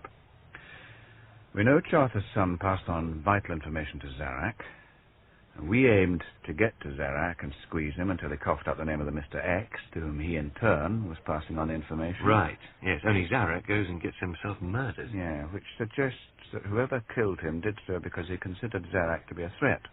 Well, he was scared Zarak would do just the very thing we aimed to get him to do. Blow the whistle on it. Yeah. So he decided to solve the problem permanently. If we can find Zarak's murderer, the chances are he'll be our Mr. X, the man behind the stolen whiskey. Yes. By the way, Gerard, I'm here to tell you. Zarak died a very horrible death. Suffocated. Like being bricked up alive. No, it's much quicker. Let's hope so. Now, how come our man happened to be carrying plaster of Paris bandage around with him anyway? You think it might be significant? Well, something to add to what we know of him. Mm-hmm. And why not simply bash Zarak's head in? Well, perhaps we're dealing with a psychopath. A homicidal maniac with a lucrative line in whiskey tankers and a dab hand at making plaster casts. I wonder. What? Hang on a sec. Yes. Oh, excuse me, Mr. Beach.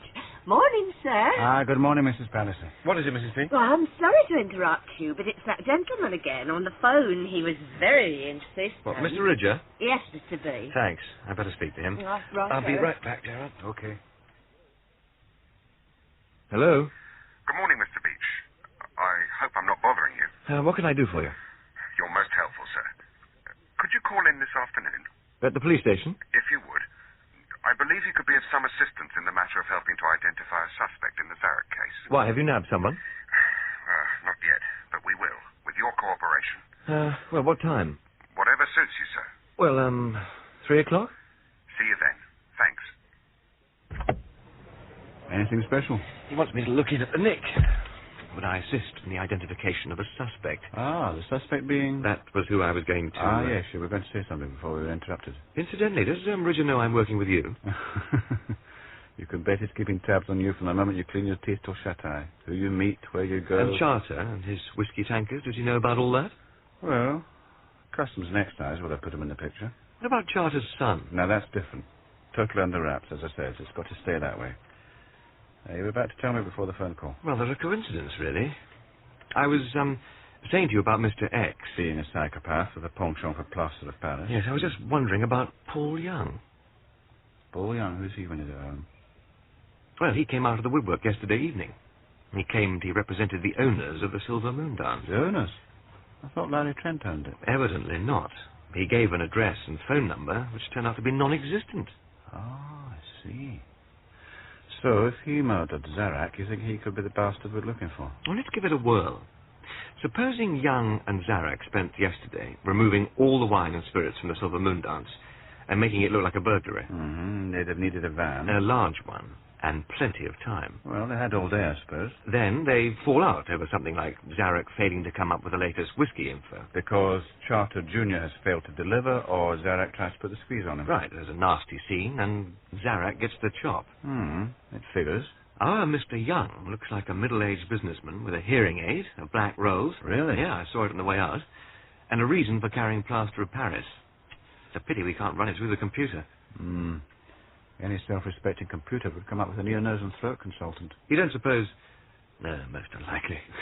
Computers only spit out what you put in. Nice try, there. I may have more when I've seen Ridger this afternoon. Well, anyway, they'll give you a nice cup of tea. As it turned out, when I arrived at the police station, it wasn't Detective Sergeant Ridger waiting for me. It was the top brass cop I'd already met. Mr. Beach is here to see you, sir. Come in, do sit down. Thank you. It's very good of you to give us your time, sir. Actually, I saw you at Jack Haythorne's. You wanted to know about the horse box. So I did, Mr. Beach, and most cooperative you were, sir. Now, I wonder if I might ask you a couple of questions about the wine waiter at the Silver Moon Dance. Mr. Zarak, that is. That was, you mean? Yes, quite, sir. You see, what the autopsy shows is, how about a cup of tea? Right, very kind, thanks very much. Sergeant? Yes, sir. Now, what the autopsy indicates, Mr. Beach, is that whoever it was encased Zarak's head in plaster of Paris may have been left-handed, which could be important in establishing the identity of the murderer. Yes, I suppose so. Now, sir, you witnessed Mr. Paul Young write down what he claimed to be the address and phone number of the firm he represented. Yes, I watched him. And you definitely saw him write down the address and phone number we now know to be fictitious. Yes, I did. Did you notice if he was left-handed or right-handed? If you could cast your mind back, please. Well, he certainly wrote with his right hand. Yes. That's what Sergeant Ridger thought. Pity. I was hoping. Oh, well. He had a gold-coloured ballpoint with two black bands near the top. And I noticed he wrote awkwardly. How do you mean, sir? Well, like, instead of holding it between his thumb and first finger, he held the pen between his first and second fingers. You know, the way left-handed people sometimes write? As if he might be left-handed, but pretending to be right-handed. Yes, and also... Yes, what? He wore one of those tiny hearing aids behind his right ear, you know, below the frame of his glasses. So? Well, I just wondered at the time why he didn't have one of those hearing aids built in, you know, with the earpiece of the glasses frame. In other words, perhaps he was adopting a disguise. Glasses he didn't actually need. Yes, perhaps. Paul Young, if that's really his name. Oh, yes, we had thought of that. Obviously knows his way around. His voice, Mr. Beach. Well, no special accent. Straightforward, classless, plain English. Now, you also got a good look at him, and we've had our artist make some pictures of him for circulation. There they are. Now, what do you think? Right, let's see. Are they recognizable as Paul Young? Yes, they're very good. Though, I'd say that, Yes, something bothers you. Well, I think I'd make his hair darker. Darker hair? Yes. Yes, I'll get the artist in on that. And I think he was more, how can I put this, more brutal looking. And perhaps a little older. Nearer 50 than 40. Oh, that's excellent, sir. Of course, it's important to portray character as well as personal appearance. And you only show his face? Yes, why? Well, see, he looked physically capable of doing what he did. What do you mean? Well, his build, the way he stood. He was a bull of a man. Heavy shoulders, thick, strong hands, plus a hell of a quick flash point. Used to having people jump when he said so. He didn't like Sergeant Ridge's authority, for instance. So, in height? Oh, quite short. 5'7" or 8, but thick set. 5'7". His weight? Perhaps 12 stone. He had pale skin and the beginnings of a double chin. Yes, I'll get the artist onto this. Do you have any other impressions, Mr. Beach? Well, I'd say he seemed definitely shocked to find the Silver Moon dance had been serving the wrong booze. What, shocked that they did, or that anyone had discovered it? Tell me, was Zarak dead before... Well, before his face was plastered over. Well, since you asked, Mr. Beach, no, he wasn't. Oh, God. But he may have been knocked unconscious first. You might find that thought more bearable, perhaps? No, I suppose it was meant as a sort of warning. Well, in case anyone else got under his feet. Now you're asking questions, Mr. Beach. And I've dealt with a few murderers in my time and never known all the answers. I don't think I'd like your job. Whereas yours, Mr. Beach, I'd like very much. There was a bleakness behind his undemanding face. He'd been out there in the jungle for a long time and found it easy to believe in all manner of horrors. Tea, sir. Oh, at last. Hold on a minute. Sugar, Mr. Beach? 3. As I drove away, I thought of how a man could bandage over a living face and then soak the bandage with water so it turned to rock. I called Gerard and gave him the gist of my interview with Wilson. He now had no doubt it was Paul Young we were after. Charter wanted me to have another look at his son's diary. Might be something in it I'd missed. Gerard and I were to meet again next evening when I'd come back from the races. Come 12:30 next morning, Flora arrived in Jack's expensive-looking car, and we were on our way to Martineau Park. His name is Orkney Swale, Tony, dear. This difficult owner I told you about. Orkney who? I know. Well, don't ask him why. Apparently he was conceived there. In the Orkneys. Orkney Swale, eh? He likes the name because he thinks it's grand. And he thinks he owns Jack. You see, some owners are awfully jealous. And he gets quite miffed if Jack has another horse in the same race. Oh, and, Tony, if you could put on your most upper-class voice. But I know you damp it down a bit in the shop so as not to be intimidating. Well, Orkney will like that. I'll do my best. Orkney manufactures some frantically unmentionable garments. You'll never say exactly what. You see them advertised in the Sundays on the back page, the small ads, along with things to hold your shoulders back if you're round-shouldered, and sonic buzzers. Sonic what? Sonic buzzers, dear. You're not listening. They don't actually say what they're for. Oh, and all sorts of other amazing things. And what's the name of this horse he's running? Oh, yes, Tony. Now, don't forget it. His horse is called Breezy Palm. Right, Breezy Palm. And I did tell you, didn't I, that he has a box? Of course. Does he indeed? So we'll be going up there when we arrive. We'll be there for ages and ages after the race. He does go on so.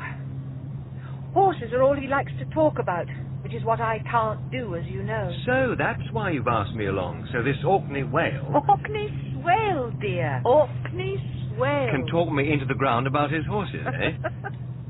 Yes, Tony. Oh, now you're teasing me. Breezy Palm is a 2-year-old colt, and it's run 9 times this season and won twice. Oh, sounds pretty good. Once it smashed its way out of the stalls and nearly slaughtered the assistant starter. Ah, not so good.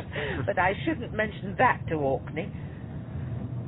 Oh, and Tony, dear, Isabella will probably be with him. Isabella? She's not his wife. Only he doesn't like people to ask about that. So don't ask either of them if they're married, will you, dear? There's an awful lot he doesn't like talking about, isn't there? Just stick to horses and that will be all right. Okay. Oh, dear. if only he didn't make me feel so stupid and clumsy as if I'd never stepped out of the class. Now, Flora, you look poised, well-dressed, and anybody's match. The perfect trainer's wife. Martineau Park is one of our best racecourses. From the grandstands, you can watch the races comfortably, under cover, and sit down. There's a glass-walled gallery overlooking the parade ring and a roof above the saddling enclosure. We got held up a bit by the inevitable traffic jam, but not too badly. Flora parked the car and led the way to the boxes.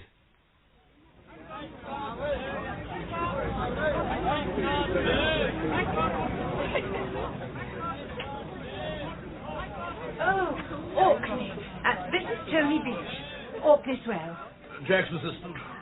No, a friend. Oh. How do you do? I'm sorry if we're a little late. It's always the way, these bloody traffic snarl-ups. Are you knowledgeable about horses? Well... Of course he is. His father was the greatest amateur rider of his generation, and his grandfather nearly won the Grand National. Ah, impeccable references. Jack asked me to tell you that he'd had good reports about Breezy Palm from the head lad. I talked to Jack myself. Oh. Breezy Palm, Tony, is by Desert Plain, out of Breezy City by Drafty City, which was a half-brother to Goldenbar, whose sire won the Arc de Triomphe. Equally impeccable references. American blood, of course. Drafty City was by Chicago Lake, out of a dam by Michigan. Good, strong, hard horses. You can't do better than mix American and British blood. Well, I'm sure you're right. Look at Churchill. What? Oh, yes, quite. Yes. Hello, everybody. Oh, Isabella. Flora, dear. Hello, Orkney. Oh, my dear, how lovely to see you. Oh, and looking so lovely, too. Oh, of course, you two know each other. Hello. Hello. And this is Tony... what did you say your name was? Beach. Tony Beach. The Honourable Isabella Brett. Hello, how do you do? Let's hope Breezy Palm is coming to hand again at last. Won twice back in July, but several infuriating disappointments since. Shouldn't we be going down? Isn't it the next race? Yes. What are we waiting for? You, Orkney. Ah.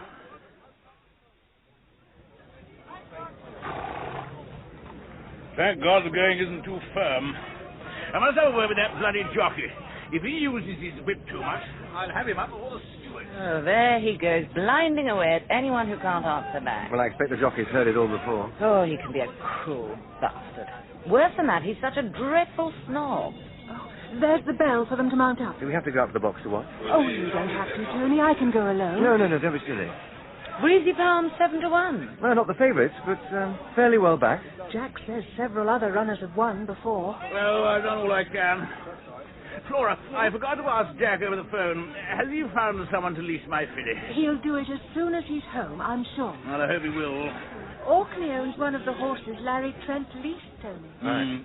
3-year-old filly, liver chestnut, white blade. Oh, yes, I remember. I saw her in Jack's yard. Good bone, nice straight hop. That's the one. Did she do well for Larry Trent? Oh, not bad. One a nice handicap at Newbury and another at Kempton. Both Larry and I made a profit through the books. Will you keep her in training next year? Oh, if I can get someone else to lease her. Come on, let's go on up.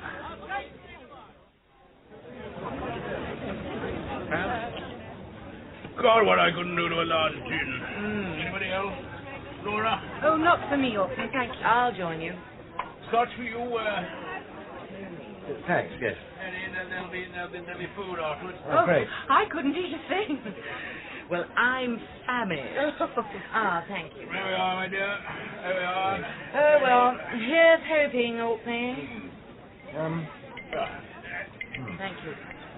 You knew him well, then? Oh, Larry, we weren't close, just a mutual interest in horses. Had a good eye for a horse, I'll say that. Did you know the Silver Moon dance? His restaurant, Yeah. we went there a couple of times to talk business. We dined afterwards. Very loud music. They're going down to the start, Orkney. Let's have a look. So, you knew Larry Trent? Knew of him, shall we say? Roll that bloody boy, bouncing along like an impala, losing the race on the way down. There are 18 runners, aren't there? Oh, you should know, Flora. Oh, aren't you interested in what goes on? Of course I am. Breezy Palm is well drawn, anyway. Did you know the brother? His brother? No. Ah, well, it was he financed Larry. When Larry bought a horse for 50, 70,000, even 100, it was his brother's cash. Look at the Bloody idiot, gone past the start. Ought to be fine. Well, he's going into his stall quite quietly, Orkney. Little sod's reining him back. So you were, a friend of Larry Trent? We knew each other. Quite well? Enough. Look at that boy. Wouldn't let him ride a bike. Isabella? Yes, Orkney. Don't you want to know what happens to your money? You understand his orders? And then away. Showtime's throw off the mark. Firefly shoots into the lead. Rest sorting themselves out. The Showtime's getting in there with them. Chief is prominent now. There's a bunch of moved up front, taking over. Where's Breezy Palm? We haven't mentioned Breezy Palm. Well, can't you see for yourself? He's in there with the leaders, just behind Rally Call. Oh, there he is. Oh, come on, Breezy Palm. Breezy Palm showing behind Rally Call, who's behind Chieftain, with Showtime closing on Firefly. It's anybody out of the leaders who are still bunched together. Oh, here's another horse beginning to take an interest. Desperate coming up from behind. The Chieftain's not so interested. Come on, Breezy Palm. Rally Call's still in his way. Don't get your whip out, you bloody fool, I warned you. I think Rally Call's had it, actually. He's catching him. My horse is catching Come him. on, you bugger. Come on, you bugger. I think Breezy Palm's having a go. Yes, Rally Call's fading. Chieftain's right out of it, and Showtime's looking less enthusiastic. But Desperate's going stronger every minute. I don't think Firefly, hasn't quite got what it takes. Breezy Palm's looking good. Could be a close thing. Come on, you bugger. Come on, you bugger. I've got my skirt on you. Come on, you bugger, you. He's got a chance. Don't use your whip, you little... I told you I... Oh, do win, Breezy Palm. Tony, is he going to? And he's definitely in there. Come on, you bugger. Desperate's in front, but not looking so happy as he was. Showtime won't show in time now, and Firefly's light is going out. It's Desperate, with Breezy Palm the only threat. But he'll have to fight for it, and fighting he is. I think he's going to make it. Oh, my God. Oh, Tony, how extraordinary. What is it? What's wrong? It's my son down there. It's Kenneth. What? It's him, it is. Where? What on earth is he doing here? He's not supposed to be here. They're neck and neck. Has Desperate shot his boat? Can Breezy Palm get up there?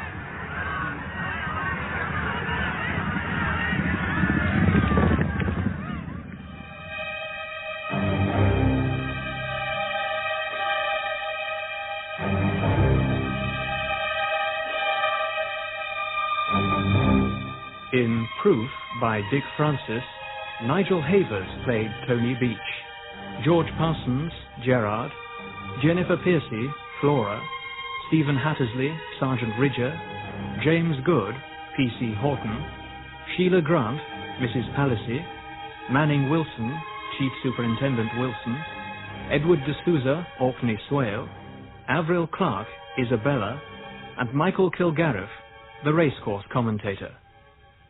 Proof is directed by Matthew Walters.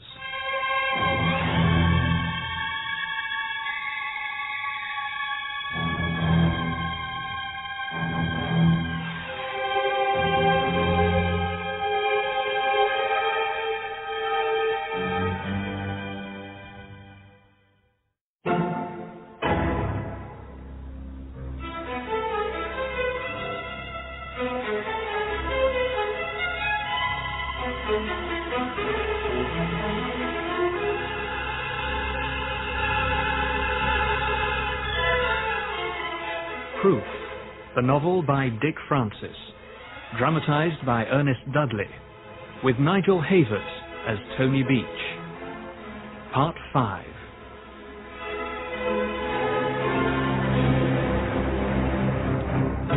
I'd welcome the chance to get away with Flora to Martineau Park races, from the horrors of the party at Jack Haythorne's, and then Zarac's murder at the Silver Moon Dance. Flora had said she wanted me to help her cope with one of her husband's owners, Orkney Swale. He was a tricky customer who had a horse running in the third race called Breezy Palm, and it was during the race that Flora suddenly saw her son, Junior, in the crowd. She was certain it was he. I think Breezy Palm's having a go, yes. Rally Call's fading, and Chieftain's right out of it. Showtime's looking less enthusiastic, but Desperate's going stronger every minute. I don't think Firefly, though. Firefly hasn't quite got what it takes. Breezy Palm's looking good. It could be a close one. He's got a chance. Don't use your whip, you stupid... I told you I to win, Breezy Palm. Oh, Tony, is he going Well, to? he's definitely in there. Come on, you bugger! Desperate's in front, but not looking so happy as he was. Showtime won't show in time now, and Firefly's light is going out. It's Desperate with Breezy Palm, the only threat. He'll have to fight for it, and fighting he is. I think he's going to make it. Oh, my God. Oh, Tony, how extraordinary. What is it? What's wrong? It's my son down there. It's Kenneth, what? Junior. It's him, it is. Where? What on earth is he doing here? He's not supposed to be here. They are neck and neck. Has Desborough shot his boat? Can Breezy Farm get up there? Your son? Yes, Kenneth. Are you sure it's your son? Well, of course I'm sure. Well, where is he? Can you point him out? No, he's gone. He's gone. Desborough's still in there, and now, out of the blue, Articulate. Yes, the second favourite. Articulate, who's been out of sight up to now. Articulate, coming up on the outside. Can he snatch it? Articulate? Where's he come from? Bloody nowhere. Can Desborough hold on? But it's Articulate, charging through like a fire engine, and they're coming up to the post. He's got it. Articulate's got it by those. Desborough, second. It'll be a photo, but I'm sure Articulate just made it. And Breezy Farm, who suddenly faded, third. Quite a race, I think you'll agree. Oh, God. That bloody jockey. We'd have got him for him. Bad luck. Yes, I'm so sorry, Orkney. I warned him not to use the whip, and he left it too late anyway. Well, a horse can only do his best. I thought Breezy Farm was going to make it by a whisker, but then Articulate seemed to come out of nowhere. A wonderful job by Johnny Jones, got an inch of his nose in front of Desborough.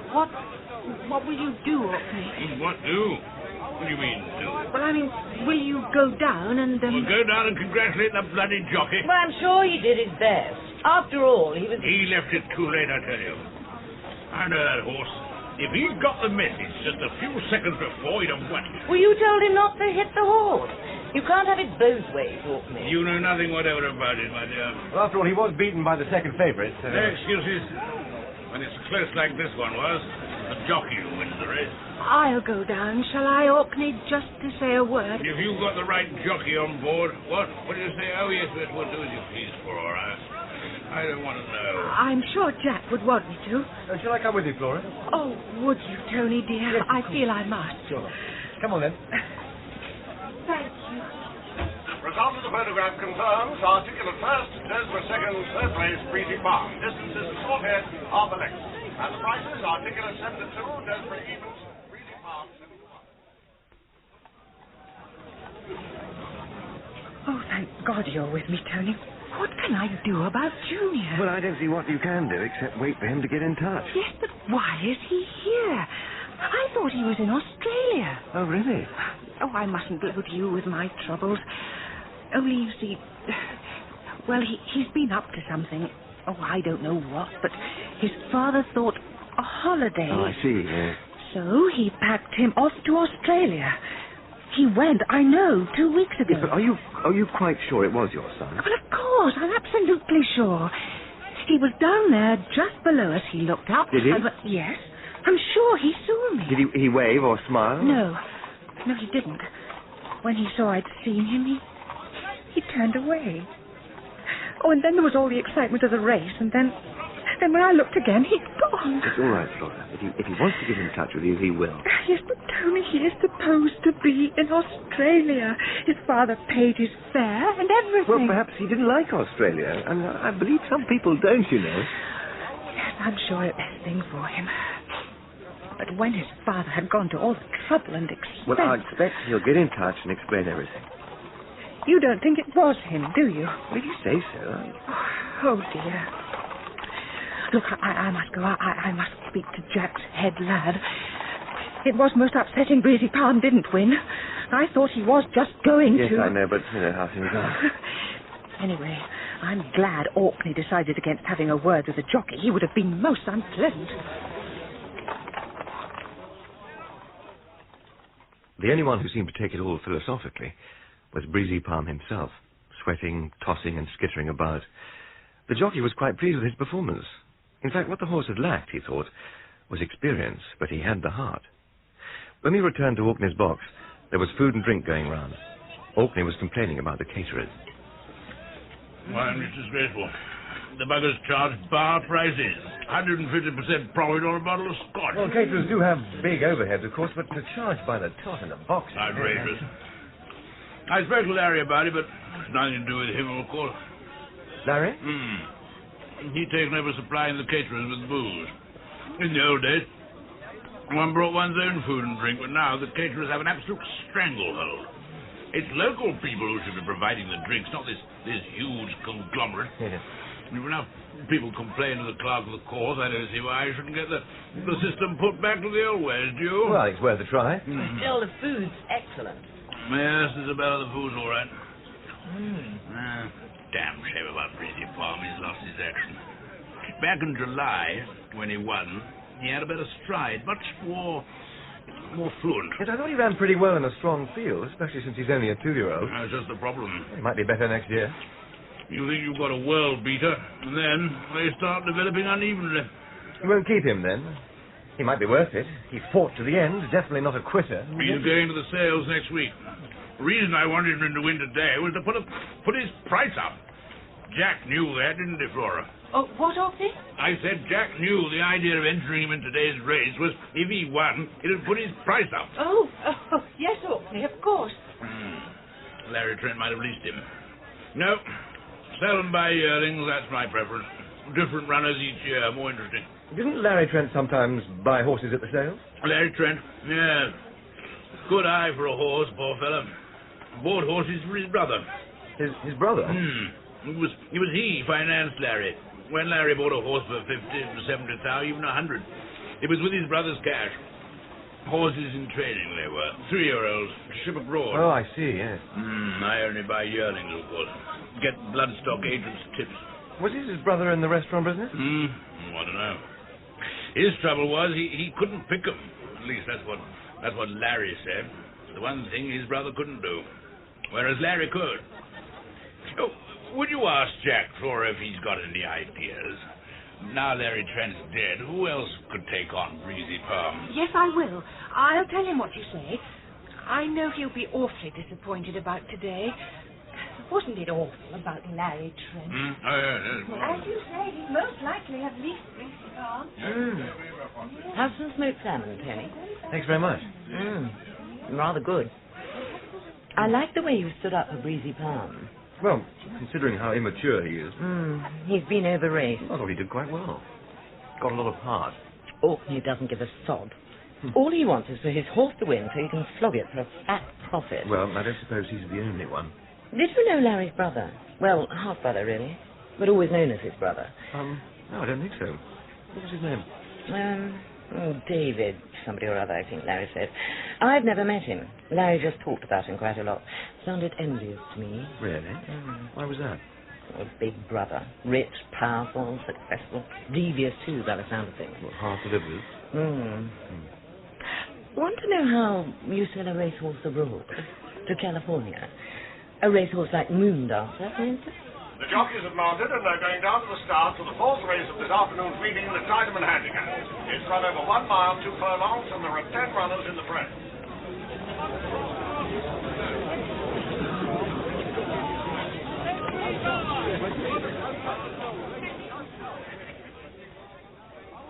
I think we ought to be going, Orkney.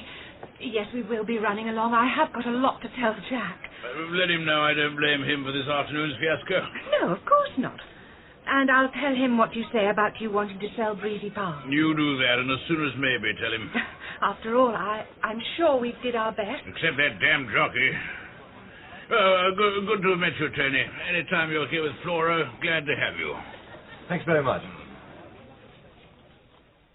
Flora and I made our exit as quickly as we could.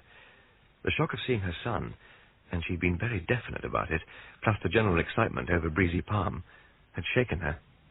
For the time being, she was concentrating on the road ahead. I wanted to know more about Orkney, and Larry Trent, and the brother. Presently, Flora relaxed. Whew, thank goodness that's over. Oh, I'd never have got through it without you. I'm so glad he liked you. Liked? Oh, yes, dear. He asked you back. That's practically unheard of. Really? You know, Jack didn't think Breezy Palm would do very well, but I'm sure he'll be pleased he got 3rd place. You know, I agreed with the jockey, and he isn't really strong enough yet. Orkney insisted on running him, as he said, to put up his selling price. What did you think of Orkney? Well, I'd like to know more about his connection with Larry Trent. Apparently, they knew each other rather well. But didn't I mention that to you? No, not that I remember. And his girlfriend seems to know a bit about the brother. Isabella? Was that what you were chatting about? She's very attractive, isn't she? Well, if you go for that type, you've got to admire the way she puts up with Orkney. I heard Orkney saying how Larry Trent bought horses for his brother and sold them abroad. Which would explain about Moondancer. Exactly. Yeah. Oh, Tony, I still can't believe it. Junior appearing like that. There wasn't much I could say to reassure her about her son. I just didn't know if she'd imagined it, or if Charter Junior really was back. If it were true, it could mean trouble. Who could fill me in on what we did now was, of course, Gerard. I was expecting him at 5:30. Larry Trent and the wealthy brother was something else he would want to know about. I dropped myself off at my front door just before 5:30, and Flora drove herself home. Gerard arrived on the dot, as usual. He brought young Charter's diary for us to check again. But first, over a large scotch, we listed the items of interest that had come up at Martineau Park. Well, about young Charter. Here we are. Thanks, Tony. Cheers. Cheers. We can't be positive Flora did see him. Well, she's very positive. We can't rule out she might have been mistaken. A face in the crowd with a resemblance. Well, if it was Junior, I suppose he wouldn't have had much difficulty slipping back into the country without anyone being any the wiser? No problem. He owns a valid passport. He's not a known criminal. I'll put an inquiry through our Sydney contact first thing, though I doubt if they could guarantee their check-up's 100% reliable. After all, we'd already been advised he hadn't left. He was still there. Yes, you told me. Oh, by the way. What? Phone my number again, same as you did earlier on. Who'll answer? I guarantee you I won't. Don't dial yet. Hear anything? I hear the dialing tone. Oh. I get it. You heard it? Yep, I heard it. You asked me if Wilson was keeping tabs on you. Yes. Well, now you know. Will it be the same at the shop? Oh, probably not. They'll have learned by now you don't make personal calls from there. But I don't like it much. I know. Do you do it? Sometimes, if it's absolutely necessary. You mean when you think it's absolutely necessary? I already told you. That's the way it works in this business. And don't forget what games the other side play. Okay. Now, where were we? Well, we'd established that Charter Junior may be in the country again. So, what would be his purpose in returning? Or how about, do we tell Dad? Well, there are several questions to be answered if he is back. Like, how did he know Flora had gone to Martineau Park in the first place? Well, that could have been a hunch. Or he could have found out one of Jack Haythorne's horses was running there. Well, if I did buy that, I'd still ask, what did he go there for? All right. So, we play it by ear. And if he does show? We act. Now, here's this notebook. The diary he dropped in the car on the way to Heathrow. His father thought there might be more in it that we haven't spotted up to now. Let's have a look at it, then. He gave us the lead to Zarek. Perhaps there is more. Maybe we can see it. Well, I've marked up other entries which Charter thinks might give us something to go on. Yes, so I see. Those to which I partly know the answers. Not like this one. August 16th, meet R.H. in Diamond. That would be a club or a disco or something. Where? Probably Chelsea. He had a room there. We can check on that. And R.H.? A pal or a girlfriend. August 18th. Go to D.N. at W.G. Well, D.N. would be a man or a girl he visits. There are a few more similar entries. If it's W.G. is in small letters, not caps, so it's not someone's initials. Good thinking. Well, he seems to be meeting D.N. for W.G. quite a bit. Here's one. August 28th, go to D.N. for W.G. with S.N. So that's two people he meets for this mysterious W.G. Two people who share his interest in W.G. A happening of some kind, but we don't know where or what. Sexual?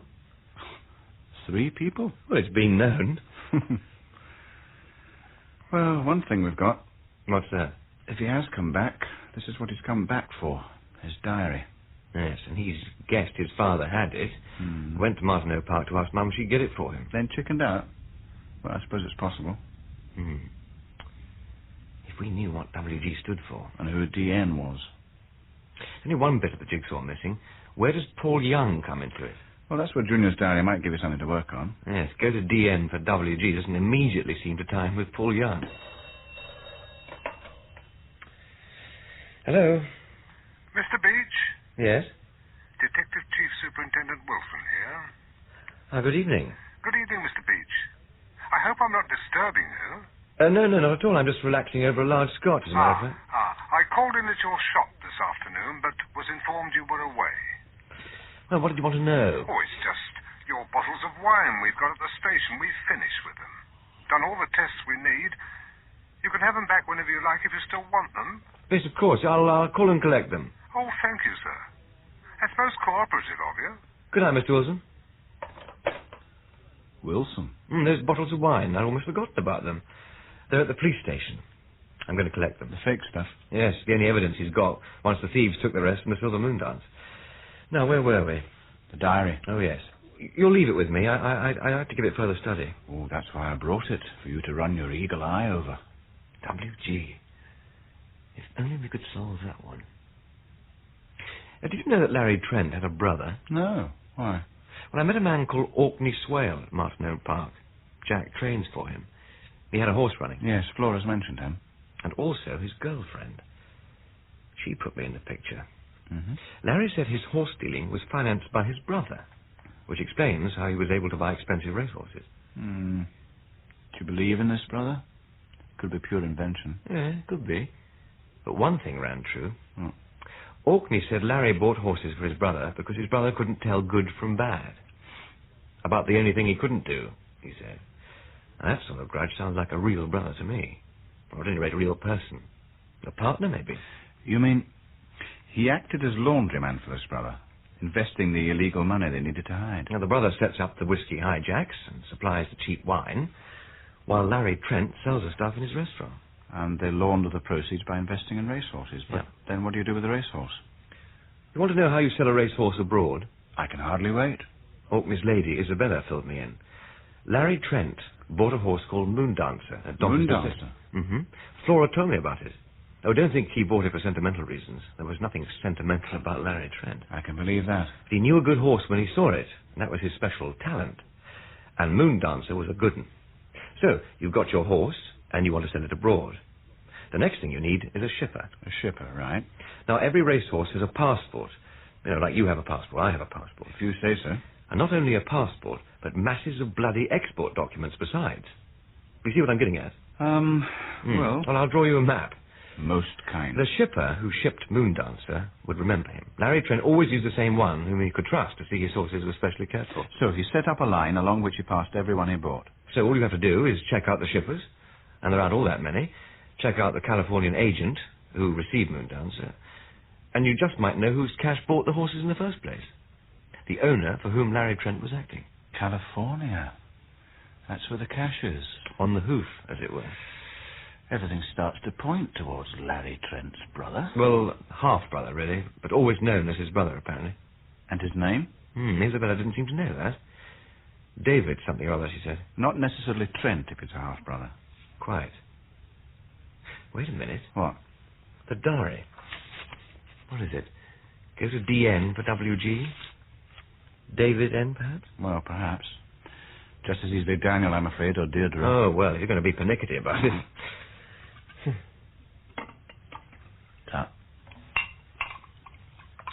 What made you become a detective, anyway?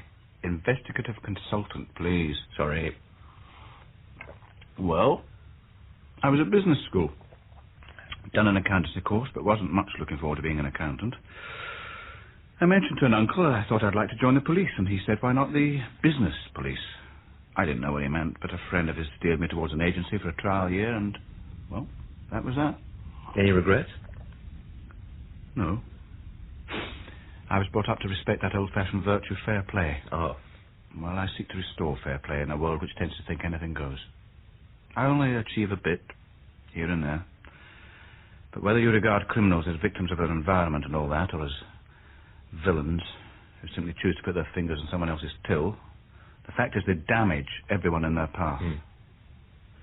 Well, I'm just trying to limit the damage done to poor devils like Kenneth Charter. Oh, that reminds me. Something else about Larry Trent. What? According to Orkney Swale, Larry supplied drink to the Martineau Park caterers. Did you sample the scotch while you were there? Yes, but it wasn't the fake stuff. Not that that necessarily means anything. If they were on the fiddle, they'd probably put the fake stuff in the bars and supply the boxes with a genuine article. It's worth checking. But I doubt if a big caterers like that would be in on it. I'll get our people to make some inquiries. You know something? What is it? I feel we're coming into the straight. Only there's not much time. What do you mean? It's just a premonition. That's the scotch. No, I feel that things are coming to the boil. You're a bit overtired. Too much excitement all in one day. Well, if you have any more thoughts, phone. Is that a photo of your wife? Yes. You were a good-looking couple. How old was she when she died? 27. So young? Well, apparently it can happen at any age. She had a subarachnoid hemorrhage. It's something called Berry's aneurysm. In effect, a blood vessel split in her brain. She was pregnant.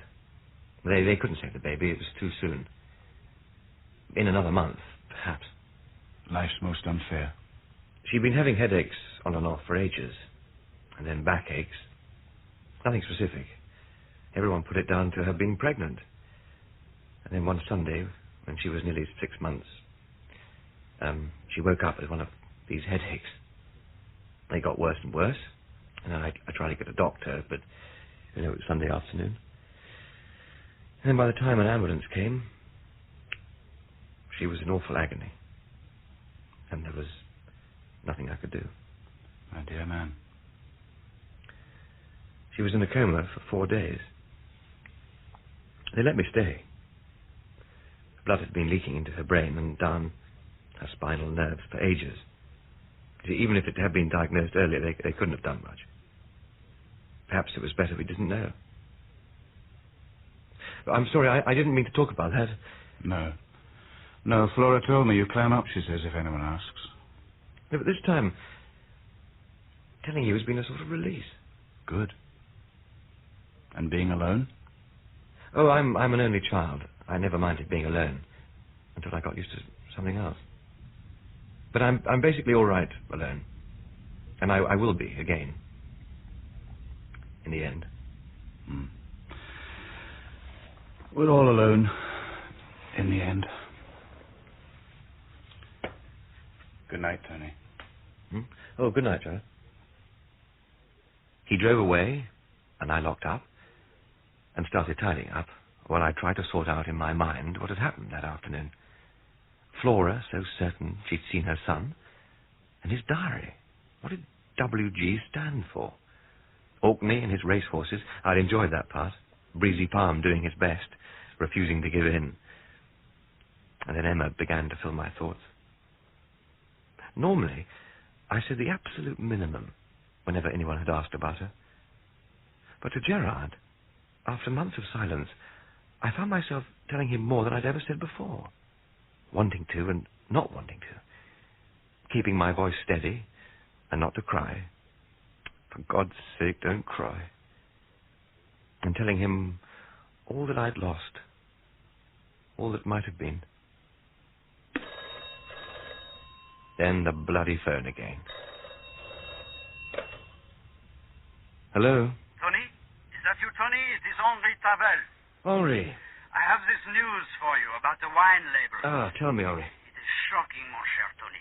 There is no Chateau Caillot in Saint-Estèphe. Really? There is no Chateau Caillot in Haute-Médoc. Ah.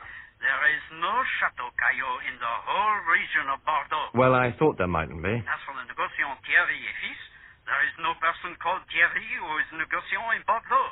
As you know, some people call themselves négociants who work only in paper and never see the wine they sell. Yes, I know. But even among these, there is no Thierry. You've been most thorough, Henri. To forge labels is a serious matter. To forge a Bordeaux Chateau label and stick it on a bottle of wine which is something else, oh, mon cher Tony, it is heresy. Those forgers of Caillot, they should feel the flame. They will, Henri, they will. I have your assurance on that? Mm-hmm. It is a truly shocking thing. I did my best to reassure him the forgers would be caught and punished for their crime, and hung up. I finished tidying and went up to bed, to the room where Emma and I had slept. 2 years, they said, was what it took. 2 years before the sun shone. After that, the lost person becomes a memory. The loss itself bearable. But how could I ever forget that it was her pregnancy that might have raised Emma's blood pressure, put too much strain on a slow leak. Pregnancy itself had tipped the scales towards death. We both wanted children, but the seed I'd planted had killed her.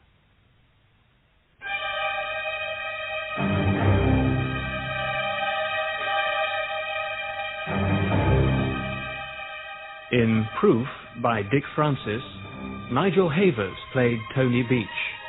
George Parsons, Gerard. Jennifer Piercey, Flora. Edward D'Souza, Orkney. Avril Clark, Isabella. Michael Kilgarriff, the racecourse commentator. And Manning Wilson, Chief Superintendent Wilson. Proof is directed by Matthew Walters.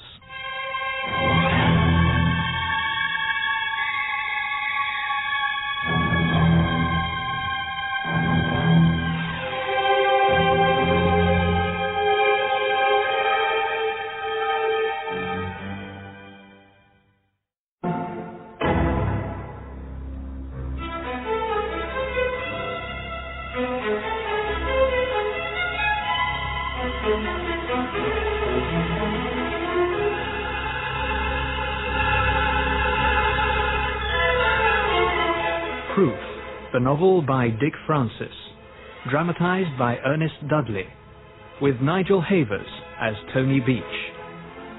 Part 6.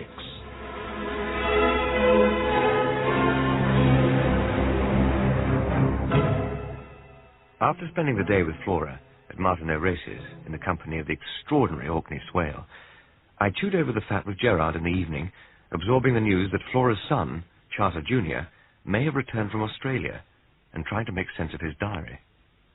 I'd told Gerard about Emma's death, not something I usually talked about, but it had helped somehow. The new day crept into the world at about the level of my perception of it, dull, overcast, lifeless. Flora came breathlessly into my shop soon after I'd opened it. I was in my office, wrestling with the accounts. Tony, dear, I want you to have this. Oh, now where is it? I put it in my handbag. It's just I wanted to thank you for all that you've done. But really, you know... I owe you so much.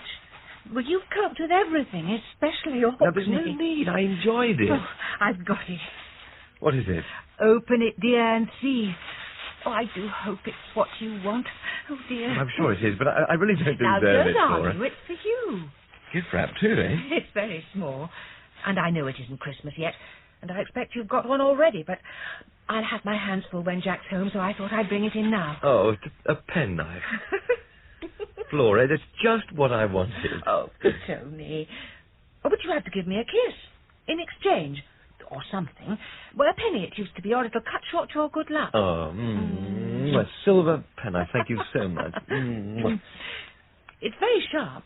It's not a Boy Scout's one with 13 blades and a hook for taking stones out of horses' hooves, though it has got a screwdriver. Yes, my God, it is sharp. Well, don't cut yourself. You know, I've got one, but it's old and blunted. I tell you, this is just what I need. I love it. Very elegant. Thanks so much. Oh, you are sweet, Tony. Oh, I'm so glad. It's awfully difficult buying presents, especially for people you care for. So don't lose it. No, of course I won't. Now, what I wanted to talk to you about was... Well, of course, I've had to tell Jack about Junior. And so? Well, he reminded me of something I'd quite forgotten, which could explain why Junior was at Martineau Park. His diary?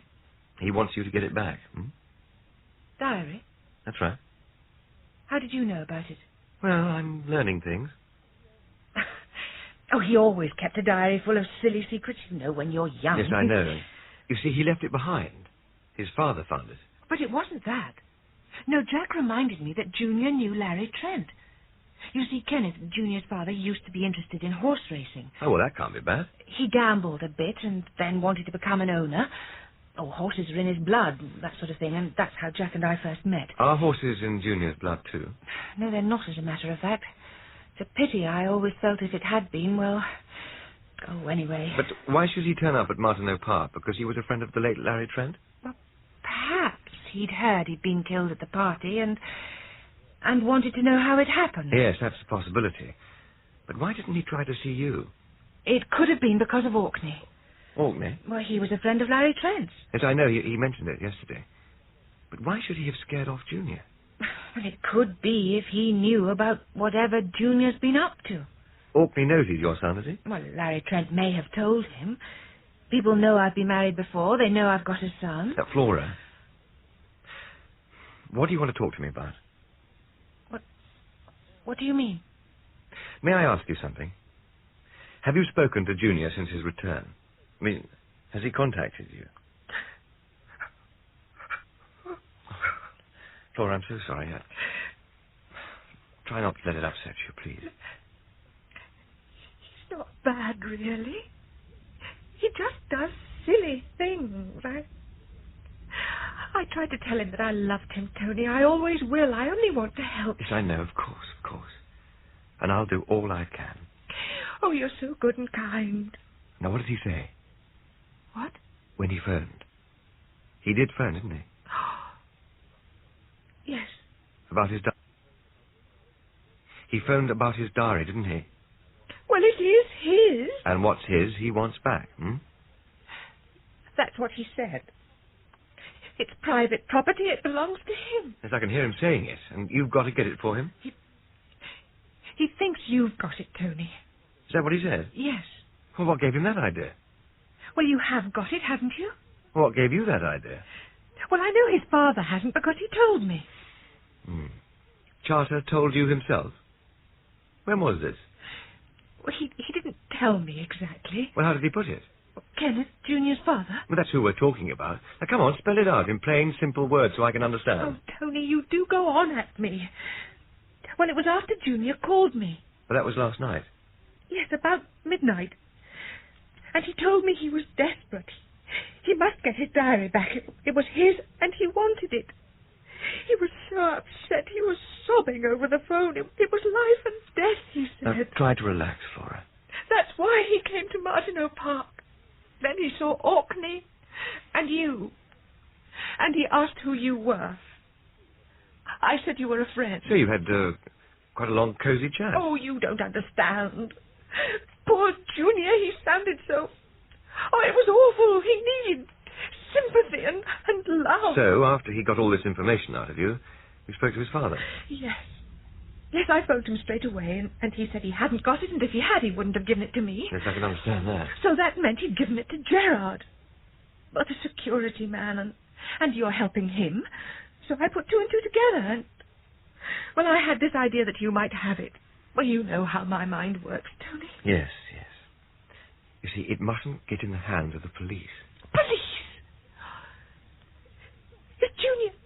Is he in bad trouble? Something serious? Not if he keeps a low profile. Now, that's why his father brought in Gerard, to keep Junior out of trouble. That's why he was hoping he wouldn't come back from Australia. Tony, what has he done? Something dreadful's happened, hasn't it? No, not really. I know he didn't mean it. He just does these silly things. There is nothing bad about him. So long as he backs off, stays away, everything will be okay. That's what Gerard would want you to do, to make sure Junior gets the message to keep away. And it's to do with the diary? Yes. How? Well, it's got some, it's got names in it, which it shouldn't have. What, names which could be used against Junior? If it got into the wrong hands. But you'll take care of that, won't you, Tony? You'll see it doesn't. Yes, of course I will. That's what his father has asked Gerard to do. To clear it all up without Junior getting into further trouble. And that's what he'll do. All right? Okay. All right. Oh, Lord. Now I'll be late at the hospital. I'm just on my way there. How is Jack? Oh, in a vile temper. Apparently, the doctors won't let him come home for several days yet. They've put a rod right down inside the bone to make sure it's all settled before they let him use crutches. Oh, I'm sorry to hear that. Never mind. We'll soon be back to normal. Once Jack's home, the owners will start coming again, and some of them drink like fish, though I shouldn't say it. So we'll need more drink whenever you've got time, dear. Yes, of course. Jack says he's going to add it on their bills as medicine for the horses. Well, you can't blame him, can you? No, not in the least. You won't let anything happen to Junior, will you? The day continued more or less normally. After Mrs. Palissy left early with the deliveries, I kept shop, ever smiling as usual, and thinking when I could.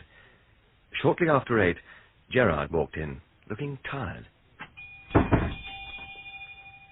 Can't you shut this damn place? Come out and eat?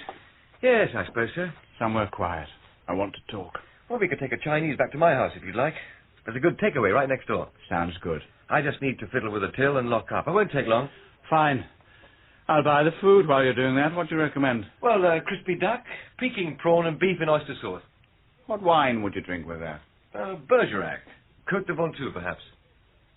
Gerard followed me home in his Merc and came into the house bearing Sung Lee's fragrant parcels. We had joyfully planned that house, Emma and I. The conversion of a cottage and barn, both of them falling down, had taken 5 years, done in stages, as we could afford it. Now I mostly live just in the sitting room, with a wine rack and glasses lazily to hand. We ate sitting in 2 comfortable chairs, our plates balanced on our knees, sipping a 1978 Napa Cabernet Sauvignon. It's come a long way, this wine. California's growing grapes like crazy, and their best wine is world class. It's pleasant enough, but I honestly couldn't tell it from any old plonk. A terrible admission, but there you are. Well, that's just what the Silver Moon Dance and Paul Young ordered. Customers like you. I'm in the majority. Doesn't matter. Liking wine at all is the main thing. Many people might have preferred the fake wine at the Silver Moon Dance to the real stuff. Absolutely. The real thing tends to be demanding, but once you know it, you grow to appreciate it. I mean, the fake may be superficially pleasanter, but light, without the body or force of, say, a really good centre step. Take your word for it. I've often wished I knew more about wine. Well, stick around. You know, I have a notion that the fake wine is just as important to us as the fake scotch at the Silver Moon Dance. How come? It's Charter's scotch we're after. Right, but the link is the bottling. Now, each load of Charters had enough scotch to fill approximately 50,000 standard bottles. That's a hell of a lot. 3 loads means 150,000. You can't mess about with that in the backyard. It sounds a lot, but assuming the stuff is being bottled, not just pumped into a ditch, that amount isn't enough to keep any reasonable plant in operation for anything like 6 months. I mean, a small chateau will bottle that much in a few weeks without blinking. So? So what if in between times the whiskey bottling changed over to wine? To Silver Moon Dance wine, to be precise. Carry on. With a bottling plant, it would be easy to fill any shape of bottle from a single source of wine, and the shapes of the Silver Moon Dance bottles fitted the labels. The very fact that there were both scotch and wine under false labels at the Silver Moon Dance indicates, well, a simple explanation is, they were bottled in the same place. Where? Well, there's the rub. Any ideas? Well, remember what Charter said about bottling plants having a hard time these days? Well, perhaps we're looking for a plant that went bust, when the French started bottling more of their own wines. I mean, if you were on the verge of bankruptcy and someone came offering work, even if you knew it were crooked, you might well do it. It's possible. So, a bottling plant. Yeah. You really love wine, don't you? Yes.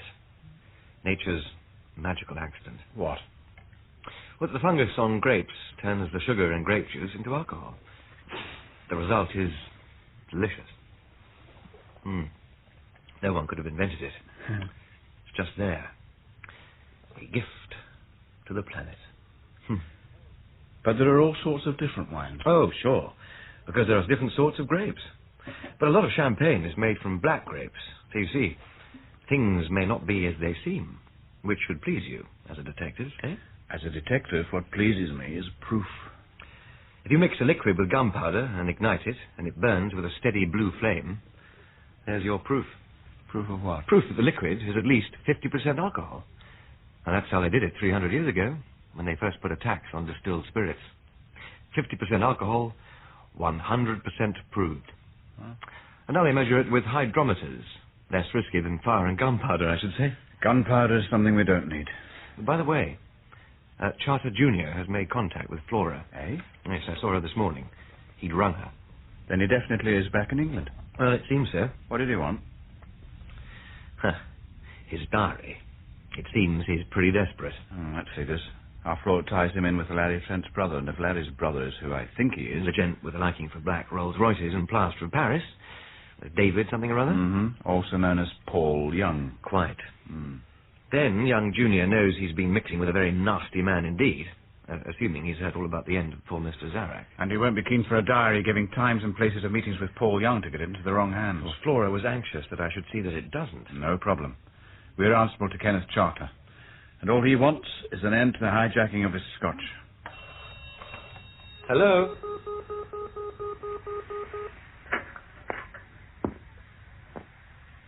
I Hello, Mrs. P. I thought it wasn't you. In the shop. What do you mean? Someone's got in. I left my glasses, you see, and I needed them, and I saw this van at the back, and they'd opened the door. Okay, Mrs. P. Now, don't you go in. No, I won't. Stay well away. Go home. Shall I phone the police? You can do that, then go home. I'll take care of everything. Yes, Mr. B. I'll get your glasses for you. Mr. B, never mind that. What is it? A break-in at the shop. Mrs. Palissy went back for her glasses and saw someone round at the back. Where's she phoning from? Telephone box down the road. She's going to ring the police. Come on, then, let's go. Well, your car or mine? Mine. Your old banger's no good in an emergency like this. Right.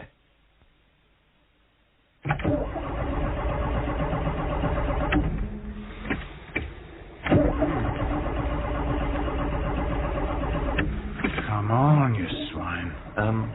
Can I make a suggestion? Useful? Could be. Try a bit of choke? It's a Merc, Tony. It's automatic. Oh, yeah, right. Sorry about that. Oh, wouldn't you know? Bloody hell. There we are. Never let you down, you know. Oh, really? What is it they say? Vorsprung durch Technik. Is that what they say? That's what they say. What does it mean? No idea. No, I don't know what this little affair has to do with you anyway. I mean, probably just a run-of-the-mill break-in. Nothing to do with our tanker friends at all, I don't imagine. Possibly not. But just in case. You ever had a break-in before? As a matter of fact, no.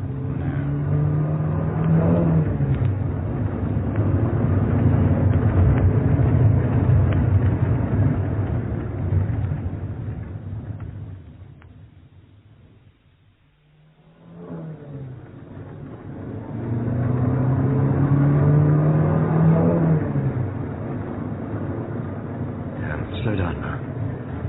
And take the next left. It brings you up behind the shop. Right.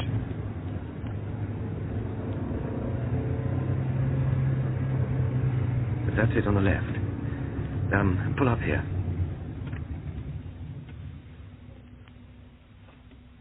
They've got a van parked in your yard. They're coming out.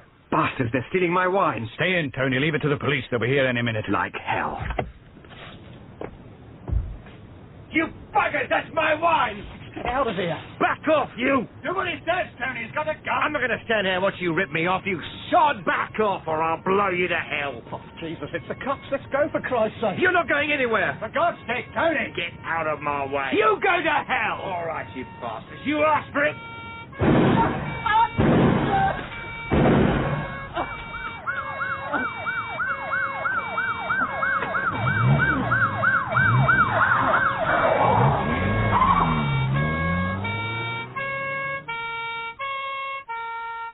The van rocketed past Gerard's Merc, swerved past the police car, and disappeared up the road, its rear door swinging open, showing 3 or 4 cases of wine within.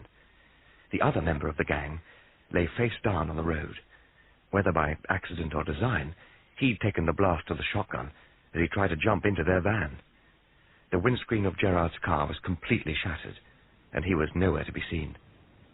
I walked over with rising dread and opened the door.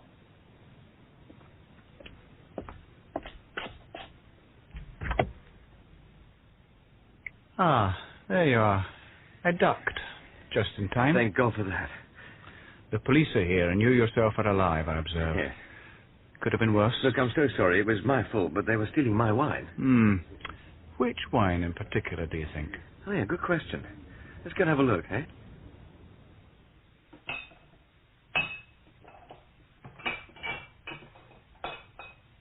Well, I can tell you one thing. They were not ordinary thieves. Thought not, somehow. They were stealing only the sorts of wines I tasted at the Silver Moon dance. The wines which weren't what their labels said. Didn't you buy those wines? I mean, the actual ones you tasted? Yes. Yes, Zarek must have thought I took them away with me, but in fact, the police still have them. Presumably, Zarek had time to tell Paul Young about that before he got plastered. Oh, I'm so sorry. It's a terrible joke. I think hysteria is beginning to set in. I think so. Understandable. Not every day one is shot at. Well, it must have happened to you before. A few times. Ever been hit? Twice. Why did you buy the wines? Well, for the labels. to see if the labels themselves were forgeries. And they were. Look, I really am sorry about all this, Gerard. I could have got us killed. So you should be. Stupid. Yes, sorry. Ah, here you are, sir. Oh, evening, Sergeant Ridger. Glad to see you're in one piece. A bit close for comfort, I understand. Yes, indeed it was. Oh, look, this is Mr. McGregor, by the way. It's his car with the shattered windscreen. Good evening, sir. Good evening, Sergeant. I don't suppose you got the number of the van the thieves drove away in? No, I'm afraid not. I was, otherwise engaged, really. Pity. I did. It was a grey Bedford van, brown lines along the side, number WWO229A. Ah. Oh. Excuse me, sir. This is Detective Sergeant Ridger at the Little Tyford wine shop. The suspect drove away in a grey Bedford van, brown lines along sides. Number, Whiskey Oscar 229 Alpha. Repeat, grey Bedford van, number, Whiskey Oscar 229 Alpha. The suspect is armed and dangerous. Over. That was pretty observant of you. Oh, well, I've done this sort of thing before. Description of the man, sir. Yes, let me think. He was wearing a wig. It was a fuzzy black wig. Also, he had a heavy black moustache. And his voice, sir? Well, he was sort of muffled. I don't know. But what, sir? It could have been Paul Young. He had the same build. Ah. Was he left-handed, sir? What's that?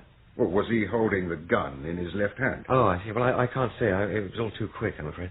Did you notice, sir? No, Sergeant Richard, I'm afraid not. Yeah, but they were after the wines. The identical ones we took from the Silver Moon Dive. You mean if you had those wines here at your shop, they would have vanished? Oh, yes. Do you still have them tucked away at the police station? We have indeed, sir. In fact, one of the constables found this, sir, tucked into one of the cases the thieves left when they scarpered. It may be quite useful. It seems to be a precise list of what they were after. Do you think I could have a look at it? Sure. Yeah, go Thanks ahead. very much. Good Lord. That's exactly what it is. Saint-Estèphe, Saint-Emilion, Louis Saint-Georges. Particularly interesting if it happens to be Paul Young's handwriting. Do you remember when he wrote his name and address, Sergeant? He held the pen so awkwardly. Oh, yes, sir. Writing in short, sharp, downward strokes? That's right, sir. Yes. Well, I only saw his handwriting briefly, of course. But it seems to me it looks pretty similar. I think you're right. Mr. Wilson will be pleased. Oh, excuse me, Sarge. We've got an ID on the wounded man out front. Yes, Constable. Kenneth Charter, Chelsea addressed, age about 19 or 20, I reckon. Oh, my God. What's that, sir? Nothing. It's just, very young to be mixed up in stuff like this. Not these days. What's his condition? Well, pretty bad. The ambulance is on its way, but I don't give a lot for his chances. Well, if you'll excuse me, gentlemen, I'll go and see how we're getting on tracing that van. You had a lucky escape, Mr. Beach. There are 300 pellets in a shotgun cartridge, and I assume they were heading for you till this Mr. Charter stepped into the firing line. Well, good night, gentlemen. Good night, Sergeant. Oh, my God. It's not your fault, Tony. Don't let it get to you. You won't let anything happen to Junior. Those were Flora's last words to me this morning. You are not responsible. I thought it best to keep our charter connection out of it for the time being. Yeah, that was quite right. Though it's bound to come out now, sooner or later. But then, Charter Junior's good name isn't relevant anymore. No. Look, I can't face ringing Flora tonight. I imagine the police will trace his father pretty easily, so Flora will know soon enough. I took a taxi home and let myself into the cottage. The second time in a week I'd gone back there with my mind full of horrors. Emma, I thought, for God's sake, help me. I walked through the empty rooms, knowing perfectly well she wasn't there, but desperately in need of someone to talk to love me, as she had done. I swallowed some aspirin and sat in my accustomed chair in the sitting room and told myself to be sensible. I'd been robbed, so what? Come uncomfortably close to being shot, so what? Without Emma, none of it much mattered. Get a bloody grip on things, I told myself. I switched off the lights and went to bed.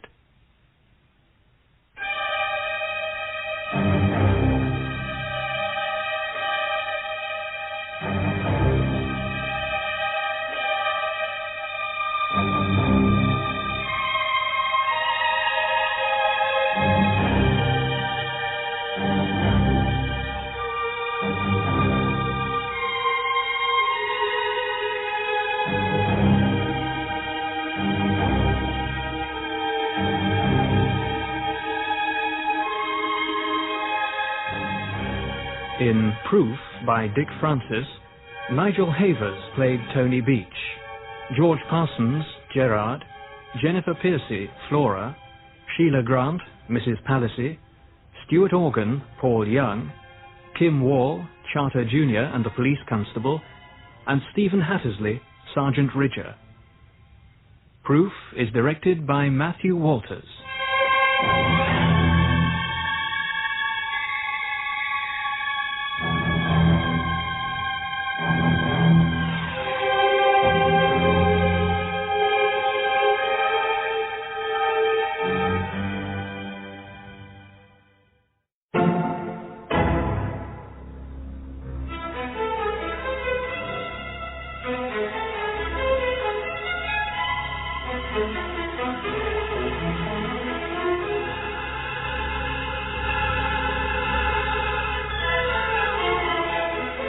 Proof, the novel by Dick Francis, dramatised by Ernest Dudley, with Nigel Havers as Tony Beach. Part 7.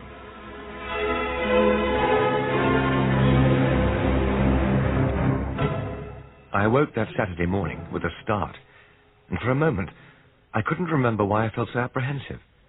And then it all came flooding back. The robbery at my wine shop, the man who was almost certainly Paul Young with a shotgun, and the shooting of Charter Jr. I averted my mind from the temptation to pull the covers over my head and abdicate. I knew I had to ring Flora, but I put the moment off, shaving and making coffee. And then the phone rang. Flora had beaten me to it. Is that you, Tony? Flora. He's dead, Tony. Oh, my dear. I'm so sorry. I'm speaking from the hospital. I don't want to leave him. Not yet. Look, is there anything I can do? Yes, that's why I phoned. There is something. Yes, what is it? His diary. Destroy it, please, Tony. But I can't. That's all he said just before he... My diary. Destroy my diary. Please, Tony, I promised him. It's all right, Flora. I'll do it. Oh, thank you. Thank you, Tony. I must go now, thank you. I drove to the shop, the shambles ahead beckoning with all the appeal of a cold swamp. On the car radio, there was an item about the shooting. The police hadn't been able to trace the man who drove away from the scene of the crime, and they were proceeding with their inquiries. I sat in my tiny office, staring morosely at the mess, postponing cleaning up or doing anything about the washroom window the thieves had broken to get in. Gerard arrived a few minutes later to rouse me out of my apathy. Charter Jr.'s dead. Yes, I know. Flora phoned me. And Paul Young seems to have got clean away and vanished into thin air. Yes, I'm afraid so. Altogether too easy if they'd managed to pick him up. He seems to be a resourceful gent. Flora asked me to destroy the diary. It seems she promised Junior just before he died. And did you? Yes. Oh. No, but don't panic. I copied out the relevant entries first. But at least when Mr. Wilson questions me, I can say I haven't got the bloody thing. It seemed the least I could do for Flora in the circumstances. Though it seems a futile gesture as far as keeping Junior's name as pure as driven snow is concerned. After all, he was an accomplice in an armed robbery. Yes, quite right. Look, I thought we might mull over some of those entries again. Meet at Diamonds, go to DN for WG. Now, R, H, and DN are clearly initials of names, but WG isn't in caps. No. Well, we're checking out Diamonds right now. Oh, by the way, You remember you told me that Larry Trent apparently supplied drink to the Martineau Park caterers? According to Orkney Swale. Well, my people have checked out the caterers. They're called Quigley's Quality House Provisions. And? They're large and respectable. It doesn't look too promising. The man to talk to at Martineau Park is called Vernon. I wondered if you might like to drive out there and see what you can find out. For me? Oh. Does this come under the heading of consultancy? Well, I've one or two other lines of inquiry to chase up, and I thought since you know the place and racing's in your blood... Well, there's no racing there today. There's nothing for a couple of weeks, to the Autumn Carnival Jump Race meeting at the beginning of November. There you are, then. There'll be no crowds. No hassle. Yeah, for all I know, there'll be no catering department either. I mean, it may all be locked up. In that case, you can turn around and drive straight back, no problem. Well, I suppose Mrs. Palissy can cope on her own. Of course you can. Yeah. I'll drop in later to see how you got on. All right. I drove out to Martineau Park with no idea what level of activity to expect in the way of managers, maintenance, etc. The gates to the members' car park stood open, at least. No sign of security. It was eerie to see the place deserted. Without people, the building seemed huge and threatening. There was no one around the weighing room area, and I went curiously inside. Empty benches, rows of pegs, empty racks for saddles. Returning to fresh air and my allotted task, came to a door marked Clerk of the Course. I knocked and pushed it tentatively open. Can I help you? Well, yeah, I'm looking for the caterers. Delivery entrance? Yes. Along the back of the stands, far end. Turn right, you'll see the celebration bar. There's a green door in there. Oh, thanks very much. The green door was propped open, so I walked in. I found myself in a dimly lit passage that I realized must run the whole length of the stand. I walked past painted doors marked stores A, B, and C, till I came to a turning into the well-lit office section. Suddenly, a phone rang.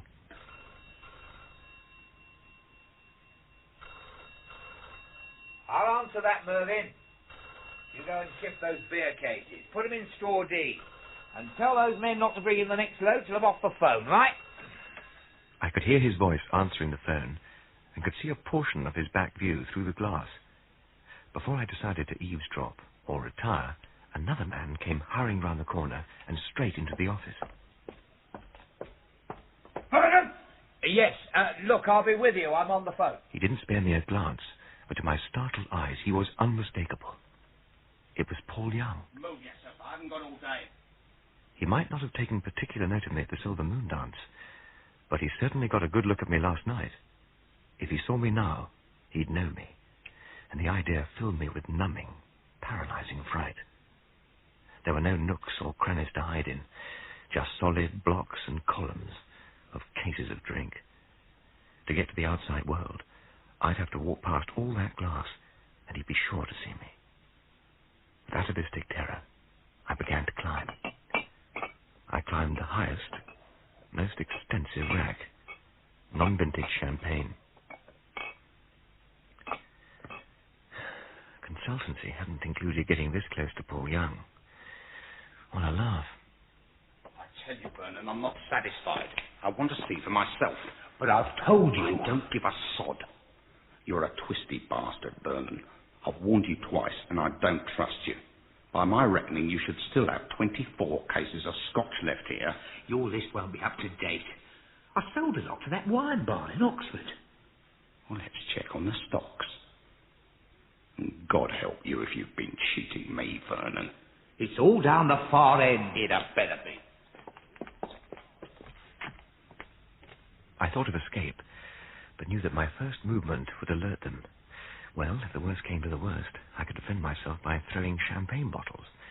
After all, champagne bottles were reinforced, because if they broke, they were like mini grenades exploding with lethal flying glass. Yes, I'd fight with champagne if I had to. The party's over, Vernon. You're short of 28 cases. Enough's enough. We're through. I'll remove the rest of my stock tomorrow afternoon. If you break me, I'll see you regret it. The last person who threatened me was Zarak. Tomorrow afternoon, Vernon. 2 o'clock sharp. You be here. Bastard. Mervyn, there's more cases of Paul Roger white foil over there. Go and count it. They left us short 2 cases last time. Paul Roger white foil was what I was lying on.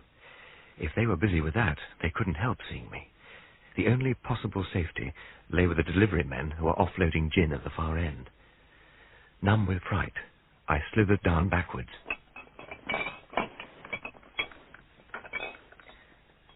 And walked towards them.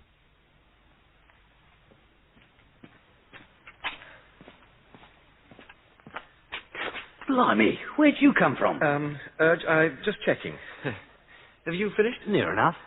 You want to sign our chit? Oh, right, yes. We'll be off then. They left the forklift truck where it was and set off for the outside door. Almost without thinking, I grasped the truck's handle and pushed it along in their wake. Vernon was coming towards me, accompanying an incoming load of Paul Roger. He gave me the smallest frown as he walked past. No shouts, no pursuit, no Paul Young. I turned into the main passage, only a few yards from the free, open air, and there he was, Paul Young, standing in the entrance as if waiting. Suddenly, there was a shout from behind me. Oi, you there! I didn't see you come in. Maintenance. Just checking. Paul Young remained motionless at the outer door, watching something outside. I turned towards the only alternative, the long passage under the stands. I gave Vernon a wave and set off, controlling a terrible urge to run. Don't look back. Don't run. I went faster and deeper, to I didn't know where. The passage ended in the kitchens, vast cavernous halls. Hey, wait a minute. Are you there? Vernon was a better prospect than Paul Young, but better by far was to vanish as inexplicably as I'd appeared. I sped round 2 corners, nowhere to hide. Where are you? Come out of there. Show yourself. Desperately, I turned into what looked like a short, bleak corridor leading nowhere. But then I saw them. A row of 4 small lifts for transporting food up to the stands. Dumb waiters. I scrambled into the nearest and pushed button 3. Hey, you! Answer me! The lift rose smoothly, quietly taking me upwards like a human sandwich, or perhaps sacrifice.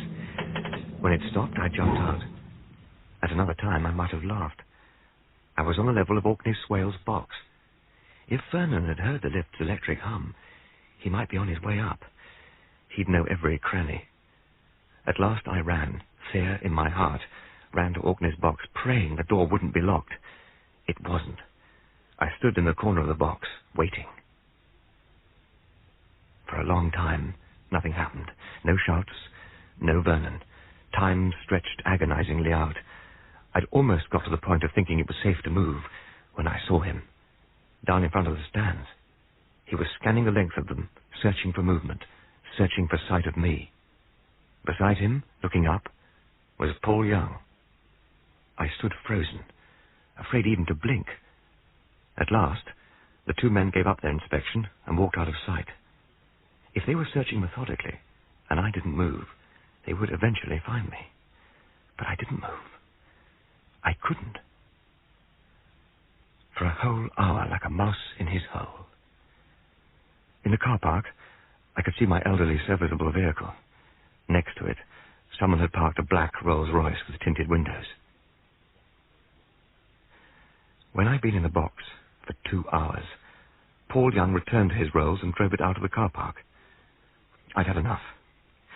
With a bravado born out of sheer funk, I went into the stands and down the stairs, my heart thudding. The owners' and trainers' staircase led to the weighing room, and then the clerk of the course's office. I was nearly there. But I knew if Vernon or Paul Young were to jump out at that moment, I would literally scream. I say. Yeah. Do you know the caterer's store manager's looking for you? Yes, I just met him along there. Did you? Hmm. Righto. He wanted to know your name. I thought that was odd, since you must have been with him for hours. Yes, very odd. Anyway, it's Cash, Peter Cash. He knows now. Ah. Well, that's all right, then. It was still only 3:45 when I got back to the shop. but I felt as if I'd lived several lifetimes. I headed straight for the washroom, emerging some time later, pale and still shaken, and dispatched a miniature brandy. Gerard phoned an hour or so later. I filled him in on my day's excitements. What? Paul Young? Good grief, I'm sorry. No, it's not your fault. No, I shouldn't have sent you there. Well, you couldn't have known. But I'm afraid we're no nearer discovering who Paul Young really is. Well, we now know for sure he's Larry Trent's brother, for what it's worth. My office traced Larry's birth certificate yesterday afternoon. He's illegitimate. Mother Jane Trent, father unknown. Well, what should we do? Do you want me to tell the police about today? Not yet. Let me think it over. Will you be in your shop all evening? Until 9, yes. Right. I opened my doors at 6, trying to raise genuine interest in my customers' needs. I felt limp, as if after an illness, and wondered how Gerard survived a lifetime of chasing villains with every nerve coolly intact. He turned up just before closing time. Hello, Tony. I don't suppose you could meet me at 9 in the morning at Martineau Park? Well, Good. I had a great deal of trouble running the proprietor of the Caterers to ground, but he's agreed to meet us there. We both thought it best to find out what's been going on before we bring in the police. So why do you need me? Because you'd know the scotch and wine if you tasted them. Oh, right. He says he's no expert himself. You haven't forgotten Paul Young will be there at 2 o'clock? No, that's why we must go early, before he removes anything. Once we're sure the whiskey is at Martineau, we'll alert the police and they can take him when he arrives. Can I count on you? Yes. Good. Next morning, I found myself once more outside the green door that led into the catering section. This time it was firmly locked. Dead on 9, the proprietor arrived with an air of self-importance. A nautical blazer, cravat, mid-30s, aping the manner of 50. Miles quickly. Gerard McGregor. So, you must be... Tony Beach. Ah, yes, the wine man. Well, let's see what this is all about, shall we? Although I'm certain you're wrong. Mr. Vernon has worked for our family for years. That's the first locked door I've seen on this racecourse. Really? Hmm. They do tend to open everything for easy maintenance between meetings in the daytime, but I assure you everything's locked at night. We are very security conscious because of the alcohol stored here. There's a security alarm with a heat-sensitive system. If anyone goes into the store when the system's on, the alarm rings both here and in the main police station at Oxford. Who else has keys to the system besides you? Vernon, of course. I trust Vernon with my life. Only you and Vernon? That's right. Come this way, gentlemen.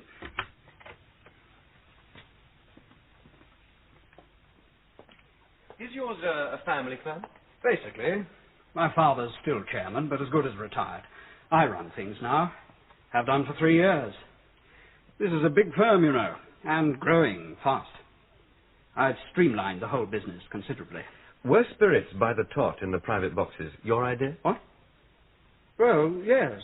Much more profitable. Got to answer to the shareholders, after all. Who chooses and orders your liquor? Vernon. He's done it for years. And pays the bill? Oh, no. We've a computerized system. The checked invoices go from here to the office 2 miles away to be paid through the computer. Saves time. I installed it. We keep beer here, as you see. If you come this way, we can inspect the wines and spirits. Where were you yesterday? Lying up there, on the Paul Roger, frightened sick. You'd have been a fool not to be. There's not much doubt Paul Young would have killed you if he'd found you. It's easier a second time, I'm told. Fear in that situation was normal. Keeping your nerve in spite of fear was real courage. Shall we start? Now, where are these suspect cases? I see nothing wrong. It all looks exactly the same as usual. Vernon must have been able to tell one from another. He wouldn't risk not knowing his fake stuff at a glance. I don't believe all this. Vernon's the most efficient manager. Perhaps if he could find the wine, it might be easier. I found the Santa Steph and Santa Mignon behind a fronting wall of unimpeachable Mouton Cadet. Quigley consented to opening a case of each and removing a bottle. I produced my trusty corkscrew and a polystyrene beaker, which would have given Henri Tavel a fit.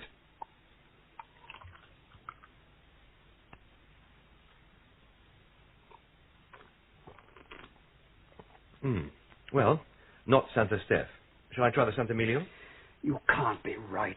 It's come from a respectable supplier, Vintners Incorporated. Their name's stamped on the box. Taste the Santa Mignon. It's the same. What? Do Vintners Incorporated supply Bell's Whiskey also? They're a well-known firm. Anyone can cut a stencil and slap the name onto anything. I can't believe this. Oh, very well. Let's try the whiskey.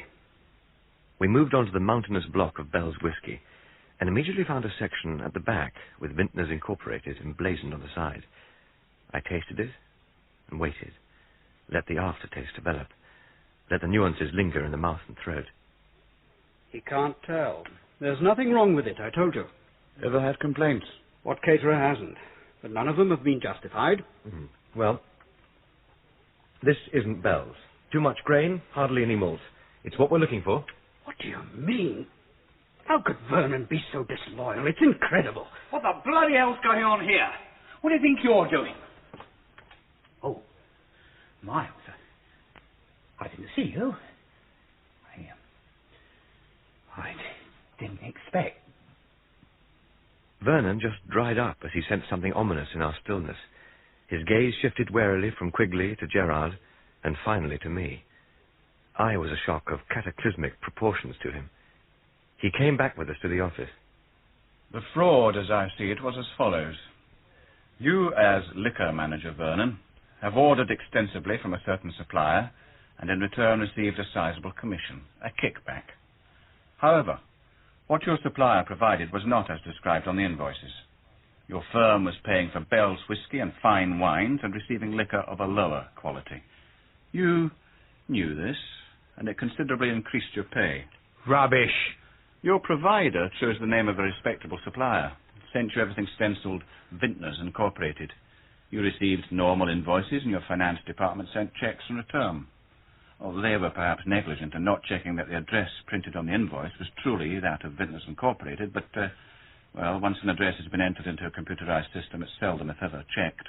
The computer goes on paying out without question. Vernon, how could you? You've been with the family for years. Yes, and what have I got to show for it? Who is this supplier? No one. It's all lies. He's coming here this afternoon. You bloody spy. You're afraid of him, aren't you? And why not? You don't want to follow Zarak to the cemetery. I know who you are. You're that bloody interfering wine merchant, Beach. I suppose you turned up early today to get all the Vintners Incorporated cases out of here and be long gone before your supplier arrived at 2. Bollocks. It's possible that Mr. Quigley won't press charges if you cared to answer some questions. What? Why shouldn't I? Well, the shareholders might be rather surprised to hear in a court case about certain, shall we say, inefficiencies in the running of your operation. Very well, I agree. How can I be sure he won't have the police here the minute I say anything? Because Mr. Quigley will give you an assurance, and you can believe it. Can't he, Mr. Quigley? Whatever you say here won't be taken down and used in evidence. No prosecution. But only on condition that we consider your answers to be frank. So, how close were your ties with Zarak at the Silver Moon dance? I knew him. He used to come here for wine if they ran out. Then he said he knew of a good fiddle. If I was interested, he'd let me in. Did you meet the owner of the Silver Moon dance, Larry Trent? Yeah. His brother, well, the half-brother, he was the supplier. And his name? Paul Young. He was bloody good to Larry Trent. Let him strut around pretending to own the Silver Moon dance. Gave him money for his horses. Why did Paul Young kill Zarak? I don't know. I think you do. After Larry was killed in the accident, Zarak said he wanted the Silver Moon dance. Wanted it given to him on a plate. Sort of blackmail or else. Paul Young justified the killing to you? Explained it. He came here with all the Silver Moon dance liquor piled up in his rolls. He made 3 trips, said he was loading it with Zarak's help. That the place had been busted and he had to get the stuff out. The 3rd time he came, he was sort of excited. Said I'd hear Zarak was dead and to keep my mouth shut. Jesus. When I heard how Zarak had died, it made me want to puke. He wasn't a bad guy. I never meant to get mixed up in murder. It was just supposed to be an easy fiddle for good money. How long has it been going on? About 15 months. And where did the fake liquor go to? Where? Oh, we sold it in the bars here. All the other sports fixtures Quigley's catered for. Weddings, dances, the lot. Oh, my God. Anywhere people wouldn't notice the difference. Most people can't. Not in a crowded place. Too many other smells. Do you know precisely what whiskey you were selling in the Bell's bottles? It was Scotch. Have you ever heard of a young man called Kenneth Charter? Who? No.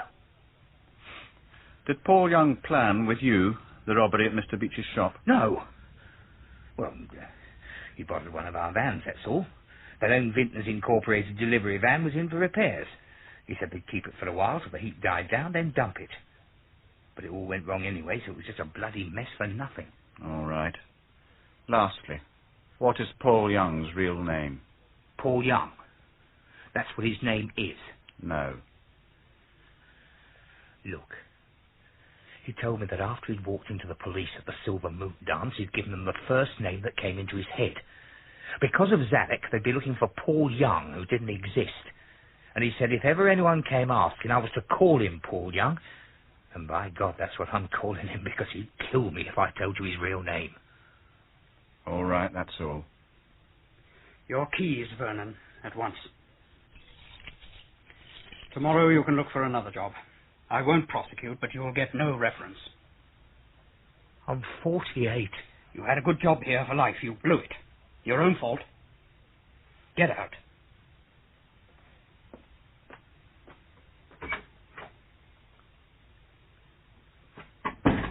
Does he have a family? Yes. Unemployment is preferable to imprisonment. How am I going to cope with the autumn carnival without him? Vernon knows the routine. He is the routine. He's been here so long.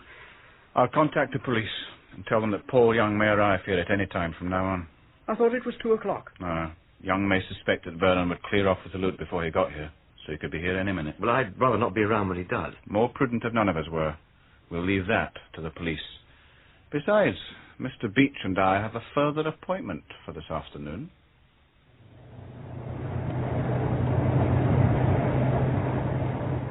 So, where are you dragging me off to now? Well, I didn't think you'd want to miss out on the last piece of the jigsaw. Ah, you know something you haven't told me. Well, let's put it this way. We know where at least some of Kenneth Charter's Scotch is. Martineau Park, quite. That it got there delivered by Vintners Incorporated. But we don't know where it went between being taken off Charter's tankers and being delivered by Vintners. Except that it must be a bottling plant. Yes. Ha ha. You found a bottling plant. Found a bottling plant, somewhere to start. I thought we'd take a recce this afternoon. Yeah, but it's Sunday. There'll be no one there. You'd have to break in. Oh, no. We'll see. Sometimes there's a caretaker. I'm good at government inspectors, even on a Sunday. Oh, Lord. Where is it?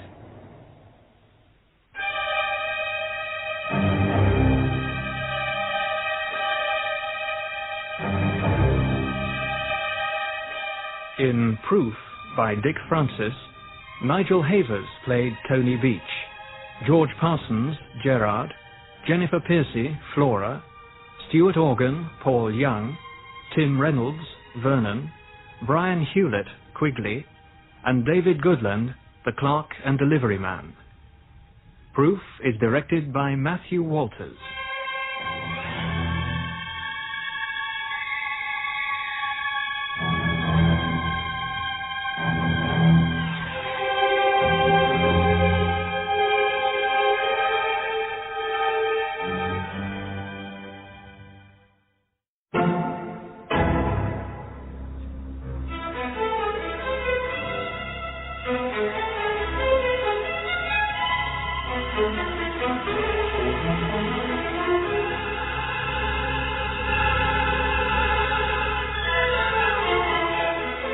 Proof, the novel by Dick Francis, dramatised in 8 parts by Ernest Dudley, with Nigel Havers as Tony Beech. Part 8.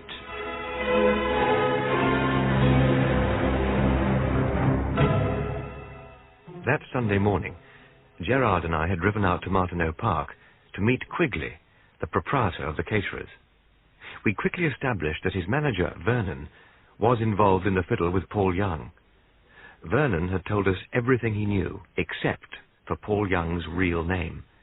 We left an urgent message for Chief Superintendent Wilson that Paul Young would be at Martineau Park at any time now, and drove away, glad to be clear before he turned up.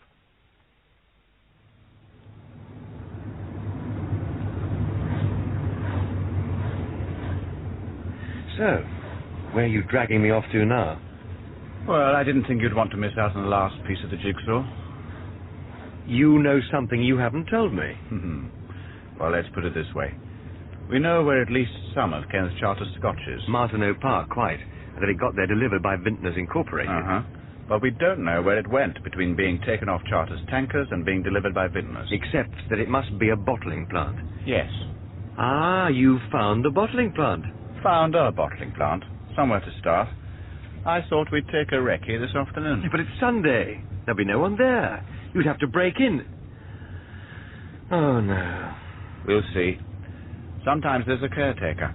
I'm good at government inspectors, even on a Sunday. Oh, Lord. Where is it, Gerard? 25 miles this side of Kenneth Charter's headquarters. My office has been screening all the bottling plants that have any connection with Charter. All of them seem to be rock-solid businesses. Then something began to gnaw away at me from Charter Junior's diaries. Go with DN for WG with SN. Yes? Yeah. Well, I saw Charter again yesterday. He thought it just possible that DN might be someone called David Naylor. Apparently Junior was at school with a boy of that name. If so, then SN might be his father, Stuart Naylor. What's the significance of that? Significance of that, Tony, is there's a plant called Bernard Naylor Bottling, owned now by Stuart Naylor. Old respectable firm, according to Charter. He's known Naylor very slightly for years. Tell me, any ideas on WG? No.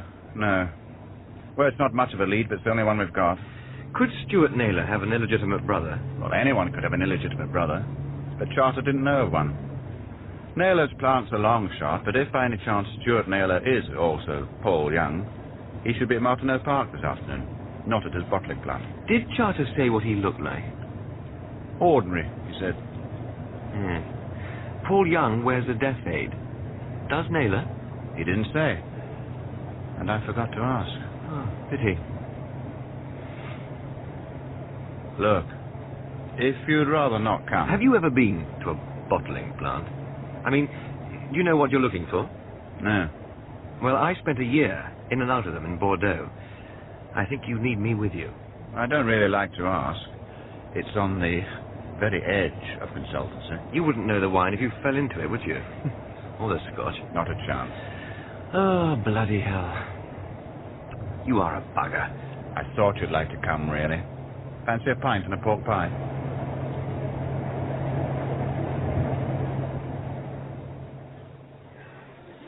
I mean, suppose you were Stuart Naylor. Suppose you'd spent your life in the family bottling business. Yeah. Then, because the French changed their regulations, the wine flood dries up to trickle. What do you do? Well, you buy wine yourself instead of bottling it for others. Right.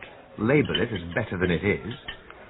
Yes, and then sell it to your half-brother, who you set up in the Silver Moon dance, where the wine sells for about 20 times what it cost you. Not bad, eh? Then the greed complex strikes. They expand activities to include Martineau Park. Money rolls in to such an extent the cash has to be converted into horse flesh and shipped to California, where it's converted back to cash. And one day, perhaps, you'll retire to live in the sun. Sounds pretty good to me. Only the last chapter seldom happens. The addiction to crime is too strong. I've caught several industrial spies because they couldn't kick their taste for creeping about with cameras. Clean up and clear out? Absolutely, Tony. They're almost never done. So, Naylor turns his ideas to Scotch, eh? Exactly. A school friend visits his son. The boy's father carries Scotch in his tankers. Well, the wine profits are healthy. The profit from stolen Scotch will be astronomical. So he casts an eye over Junior and wonders if he's ripe for a spot of treason. So Zarak is sent to recruit him at a disco or a snooker hall. Says, get me the tanker's keys and the tanker's route and I'll give you a pile of money. Well, drink up. We'll be on our way. Right.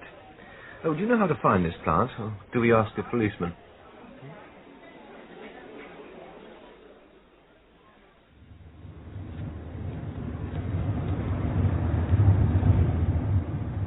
We found ourselves threading through the streets of Ealing, sleepy suburbs where countless roasts spluttered in countless ovens at Sunday lunchtime. The plant was in one of those suburbs, built before zoning, where light industries sat among dwelling houses as an integral part of the community. The nearer we got to Naylor, the more nervous I became. I thought of my father, setting off into battlefields, inspiring his men. Why couldn't I be like him? Instead, I felt my mouth go dry and my breath shorten, even before we arrived at the plant. We turn left here. This is our road. There it is. See? I'll pull up here.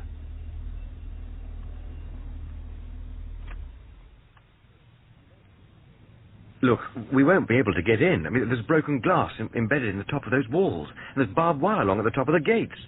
And don't tell me you can pick that half-ton padlock on the gates. No need. Open your eyes, Tony.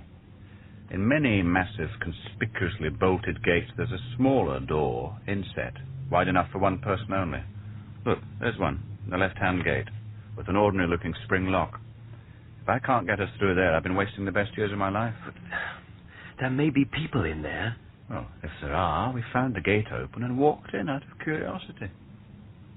We strolled casually up to the gates, and within moments, Gerard had the door open and stepped through as if the place belonged to him. We were in a big, concreted yard. On our left, a gatehouse, but no gatekeeper. Gerard worked his plastic credit card trick once more, and I followed him into the gatehouse. There won't be much of interest in here, surely. My dear Tony, in old factories like this, it's quite common to find the keys to all the buildings hanging on a board in the gatehouse. Oh, right. And what, I wonder, is in here? Ah, just what we wanted. And all the keys are here. Are you there sure? There really is no one about. We have the place to ourselves. Yeah, but how long have we got? If Stuart Naylor really is Paul Young, and if he goes to Martineau Park, then the police are there to pick him up. There's no reason at all why we should be disturbed. It just doesn't feel like that. No. Well, it's always scary the first few times. All right, now, where do we go now? The offices. I know what I'm looking for there. We walked across the concrete to the office building and let ourselves in to a suite of rooms marked Managing Director.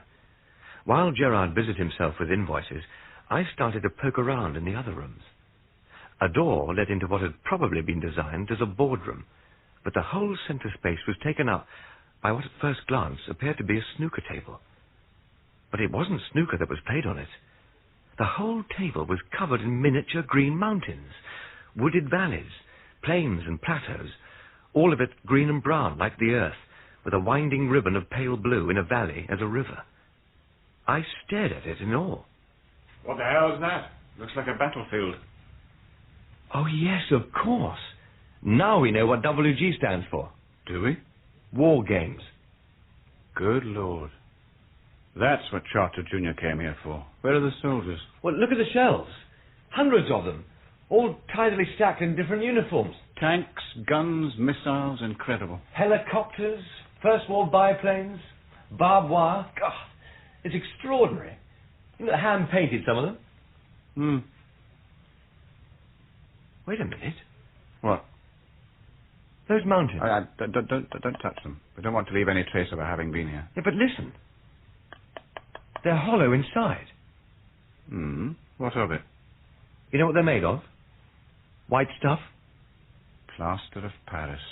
God, yes. Look at the edges, like bandage. I think he's modelled the whole countryside in it. So, not an ear, nose and throat consultant, but a war games fanatic. Simple material, easily moulded, set hard as rock. Yes, there must be a fair few rolls of this stuff on the table. I suppose he just bought some more the day he went to the Silver Moon dance. Just happened to have it in his rolls. You don't just happen to wrap people's heads in it, the bastard. He used this on Zarak. Come on, let's get out of here. I can't find anything out of place in the paperwork. No invoices asked from Vintners Incorporated, nothing. Let's try the plant itself. The building was old, built by Grandfather Naylor to last for generations. A locked door opened to the key-marked label room, and we stood looking at an expanse of floor covered with thousands upon thousands of labels. Good heavens. Is all this usual? Oh, yes, it's quite usual. No one manages to order exactly the right number of labels for any particular job, so the unused ones just tend to pile up. So they do. Now, what we're looking for are the fake labels, the Santa Steph and the bells. Right. Let's find them. We need something. We need proof. We got to work, but to our dismay, none of the false labels turned up. I noticed a door at the back of the room and suggested taking a look. It was locked and none of the keys fitted. Gerard diagnosed a mortise job and produced a steel probe, which he inserted into the keyhole. His eyes unfocused, unseeing as he concentrated on feeling his way through the tumblers, all his consciousness in his fingers, till at last... Got it. Hope it's been worth waiting for. Bingo! This is it. The printing press. A modern job, all nicely oiled and shiny. And bells, labels, look, thousands of them. Yes, brilliant. You can't tell them from the real thing.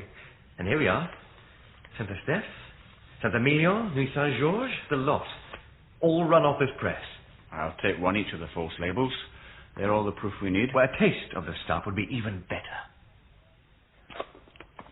I had no idea the vats were so huge. Well, Charter's tanker would fill 4 of these. See, a vat that size holds 1,500 gallons. Get a lungful of that warm, rosy aroma. Ooh, it's like coming home. Let's see what's in them. Well, there's a contents card on each vat. This one says, whiskey shipped September the 10th. No, that's the day Charter's last load got hijacked. This must be his stuff. Yeah, I'll take a quick sample. How can you do that? Well, there's a small testing valve on each vat, just here. If I give it a turn... Bingo! That's Charter's Rannoch mixed with West London tap water. Just the same as the Silver Moon dance. But you said all whiskey is diluted, to bring it down to 40% alcohol. Well, it certainly is, but a Scottish distiller would have a fit. See, they'd use only pure soft lock water. I mean, some tap water isn't too bad, but round here it's awful. Now, when I tasted the Silver Moon dance scotch, I could sort of smell chemicals very faintly in the aftertaste. Now I know why. Well, we've seen everything now except the actual bottling department. Where would that be? Well, the liquor is pumped from the vats to the bottling plant, so to find that, we simply follow the hoses. Right. Okay. The hoses snaked round a corner into a light, airy hall on 2 stories, where liquid was fed into bottles, stoppered by corks, labels applied, and bottles packed into cases. I'd somehow expected something dark and Dickensian. Where do we look for our fake booze? Well, those big wooden crates probably contain empty bottles. And what are those glass booth things? Well, the actual bottling, corking, and labelling machines are enclosed in glass for safety. Now, one set looks ready to go. And you see up there on that bridge, those 4 vats? Yes. Well, the liquor is pumped along from the huge vats in the hall, through the hoses, up into those vats on the bridge. And then it feeds down by gravity into the bottles. I see. The pumps for those vats look as if they're up on the bridge. I'll go up and see if there's anything in them, if you like. Right.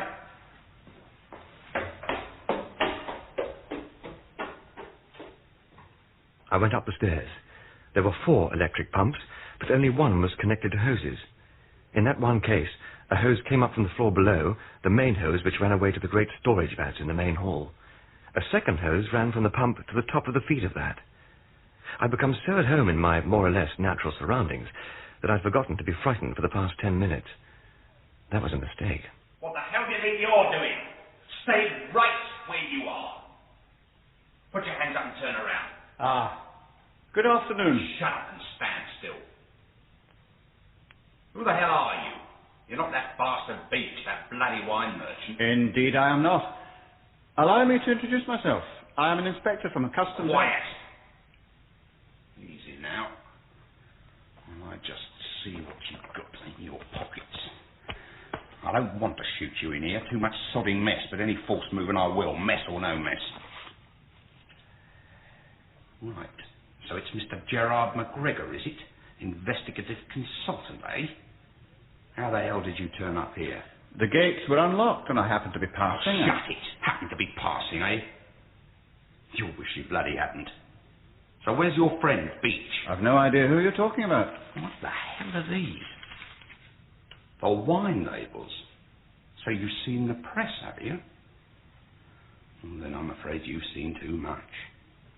You're You're a dead man, Mr. McGregor. I did, of course, leave word of where I was going. If I don't return safely, you'll find the police at your door, Mr. Naylor. They always say that in the movies, but it's never bloody true, is it? There's always a first time. Not for you, there isn't. And just stay there, McGregor, exactly where you are. I crouched on the bridge, in a frozen state, incapable of movement, the clammy chill of abject fear locking my muscles. I thought of climbing onto the rail and launching myself at Young, or Naylor, or whoever he was, but I'd no real chance of doing so without him hearing, and having plenty of time to shoot either or both of us before we could disarm him. Now, for some people, it might be worth flinging your life away to prove you were brave, but not for me. Then I saw what Naylor had brought out of his briefcase, a wide, white bandage. I felt sick. I should have jumped while I had the chance. Now then, Mr. McGregor, see what I have here. Ooh, what's this? Not so talkative now. That's a shame, because you won't be talking ever again to anybody. Right, over here. Put your hands on the rail. With great speed, using just one hand while the other held his shotgun in Gerard's face, Naylor tied Gerard's wrists to the rail. I saw a tremor run through his body, the lines of his face set rigid, his eyes hollow. I knew he must be terrified, but not for a single second did he look upwards to me on the bridge. I had to do something, but what? I had no weapon. Naylor began to wind the bandage around Gerard's neck. Once, twice. Suddenly, Gerard was yelling. It's useless! Useless! People know I'm here, they're come looking! No! No! Shout all you like, McGregor, there's no one to hear you! Gerard was kicking and screaming as Naylor wound the bandage around him. Carry on screaming, carry on kicking, Gerard. The weapon I had was knowledge. I climbed the ladder up the vat, grasped the locking nut that connected the hose, turned it, lifted the hose off the vat, and then came back down the ladder. I aimed the hose at Naylor and switched on the pump.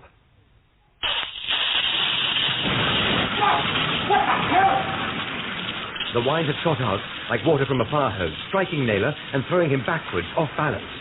I threw down the hose, climbed the rail, and launched myself at Naylor. I caught him by his jacket and dragged him under the gushing wine.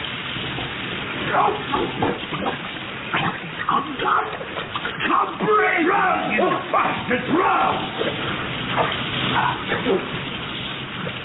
When he'd had enough to incapacitate him, I let him drop and turned my attention to Gerard, still tied by his wrists to the rail. What kept you, Tony? Thought you were never coming. I'm sorry about that. Never mind. Your intervention when it did come was as welcome as it was surprising. Thank you.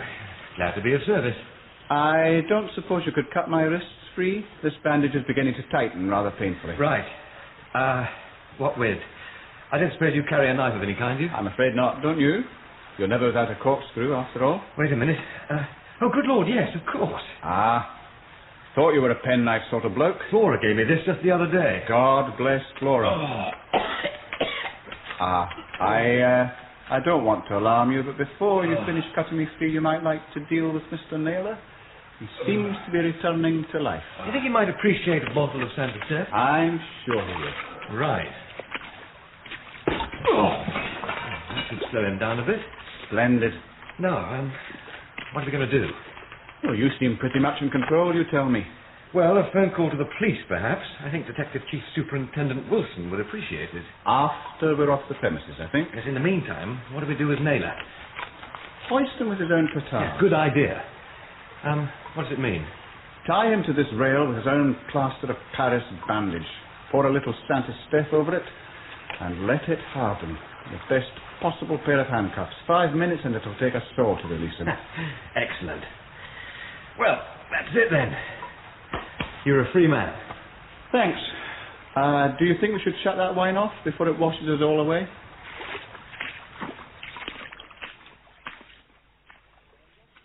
Mr. Beach, is that you? Yes, Mr. Wilson. And was it you earlier who left a message directing us to Martineau Park? Yes. Paul Young didn't turn up, Mr. Beach. What made you think he would... Well, it's a long story, but I do know where he is now. Do you want him? Don't be facetious, Mr. Beach. Bernard Naylor Bottling and Ealing. You'll find a printing press complete with fake bells and fake wine labels as found at the Silver Moon Dance, plus stolen whiskey in the vats. The Scotch was stolen from tankers belonging to charter carriers. Oh, and you'll find plaster of Paris in the managing director's office, as used to murder Zarak. Ah, you have been busy, Mr. Beach. And where will I find Mr. Young? Oh, yes, so sorry. You'll find him tied on a rail in the bottling plant. Isn't that rather risky? Might he not untie himself? Not from rock-hard plaster of Paris, no. Oh, and by the way, his real name is Stuart Naylor, Larry Trent's half-brother. Mr. Beach, by the way, I should wear your galoshes if I were you. There's rather a lot of cheap red wine sloshing about. I've ruined a rather decent pair of shoes. Mr. Beach, Goodbye, Mr. Wilson.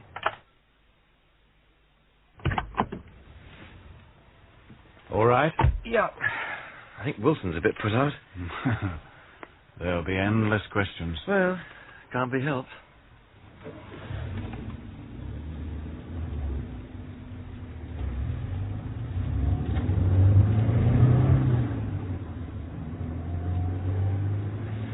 Well, I'm glad you came along. Frankly, I was bloody terrified. I know. So was I. That plaster. I was screaming. I've never been so craven in my life. Fear in a fearful situation is normal. Absence of fear is not. Touché. I also feared you couldn't rescue me. Couldn't? Or wouldn't try? Oh, no, couldn't.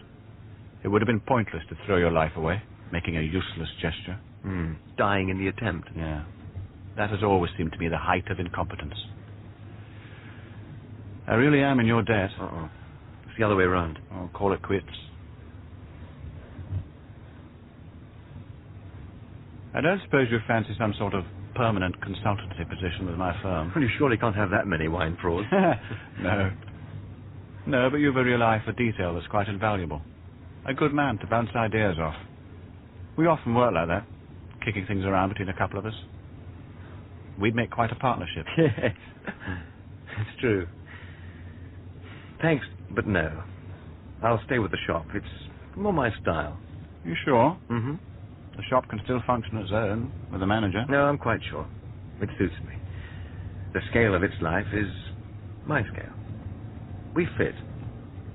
Right. Well, I'll be looking in for the odd bottle of something, I dare say.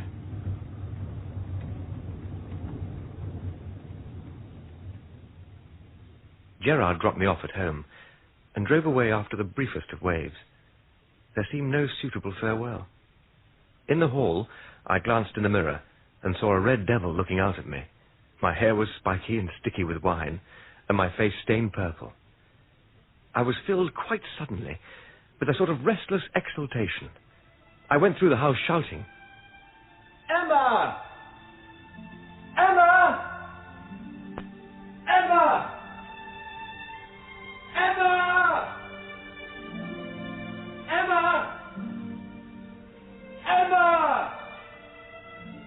I didn't shout for lack of her, but from wanting to tell her, wanting to shout to her, to make her hear, that for once I felt I'd done what I should, that I hadn't been a coward forever, that I hadn't failed her memory or myself, and that I felt comforted and whole and at one with her, and that if I wept for her from now on, it would be for what she'd missed, the whole of her life, her unborn child, and no longer for my own loss, no longer from loneliness or guilt.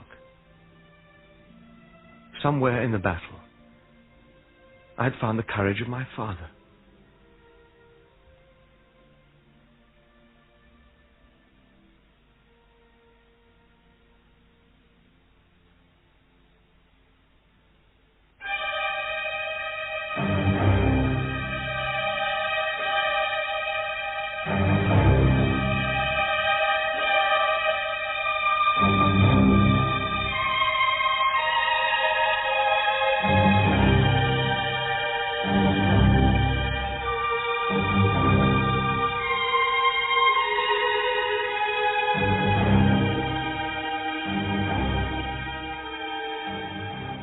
In Proof, the novel by Dick Francis, dramatised by Ernest Dudley, Nigel Havers played Tony Beach, George Parsons, Gerard, Stuart Organ, Paul Young, and Manning Wilson, Chief Superintendent Wilson.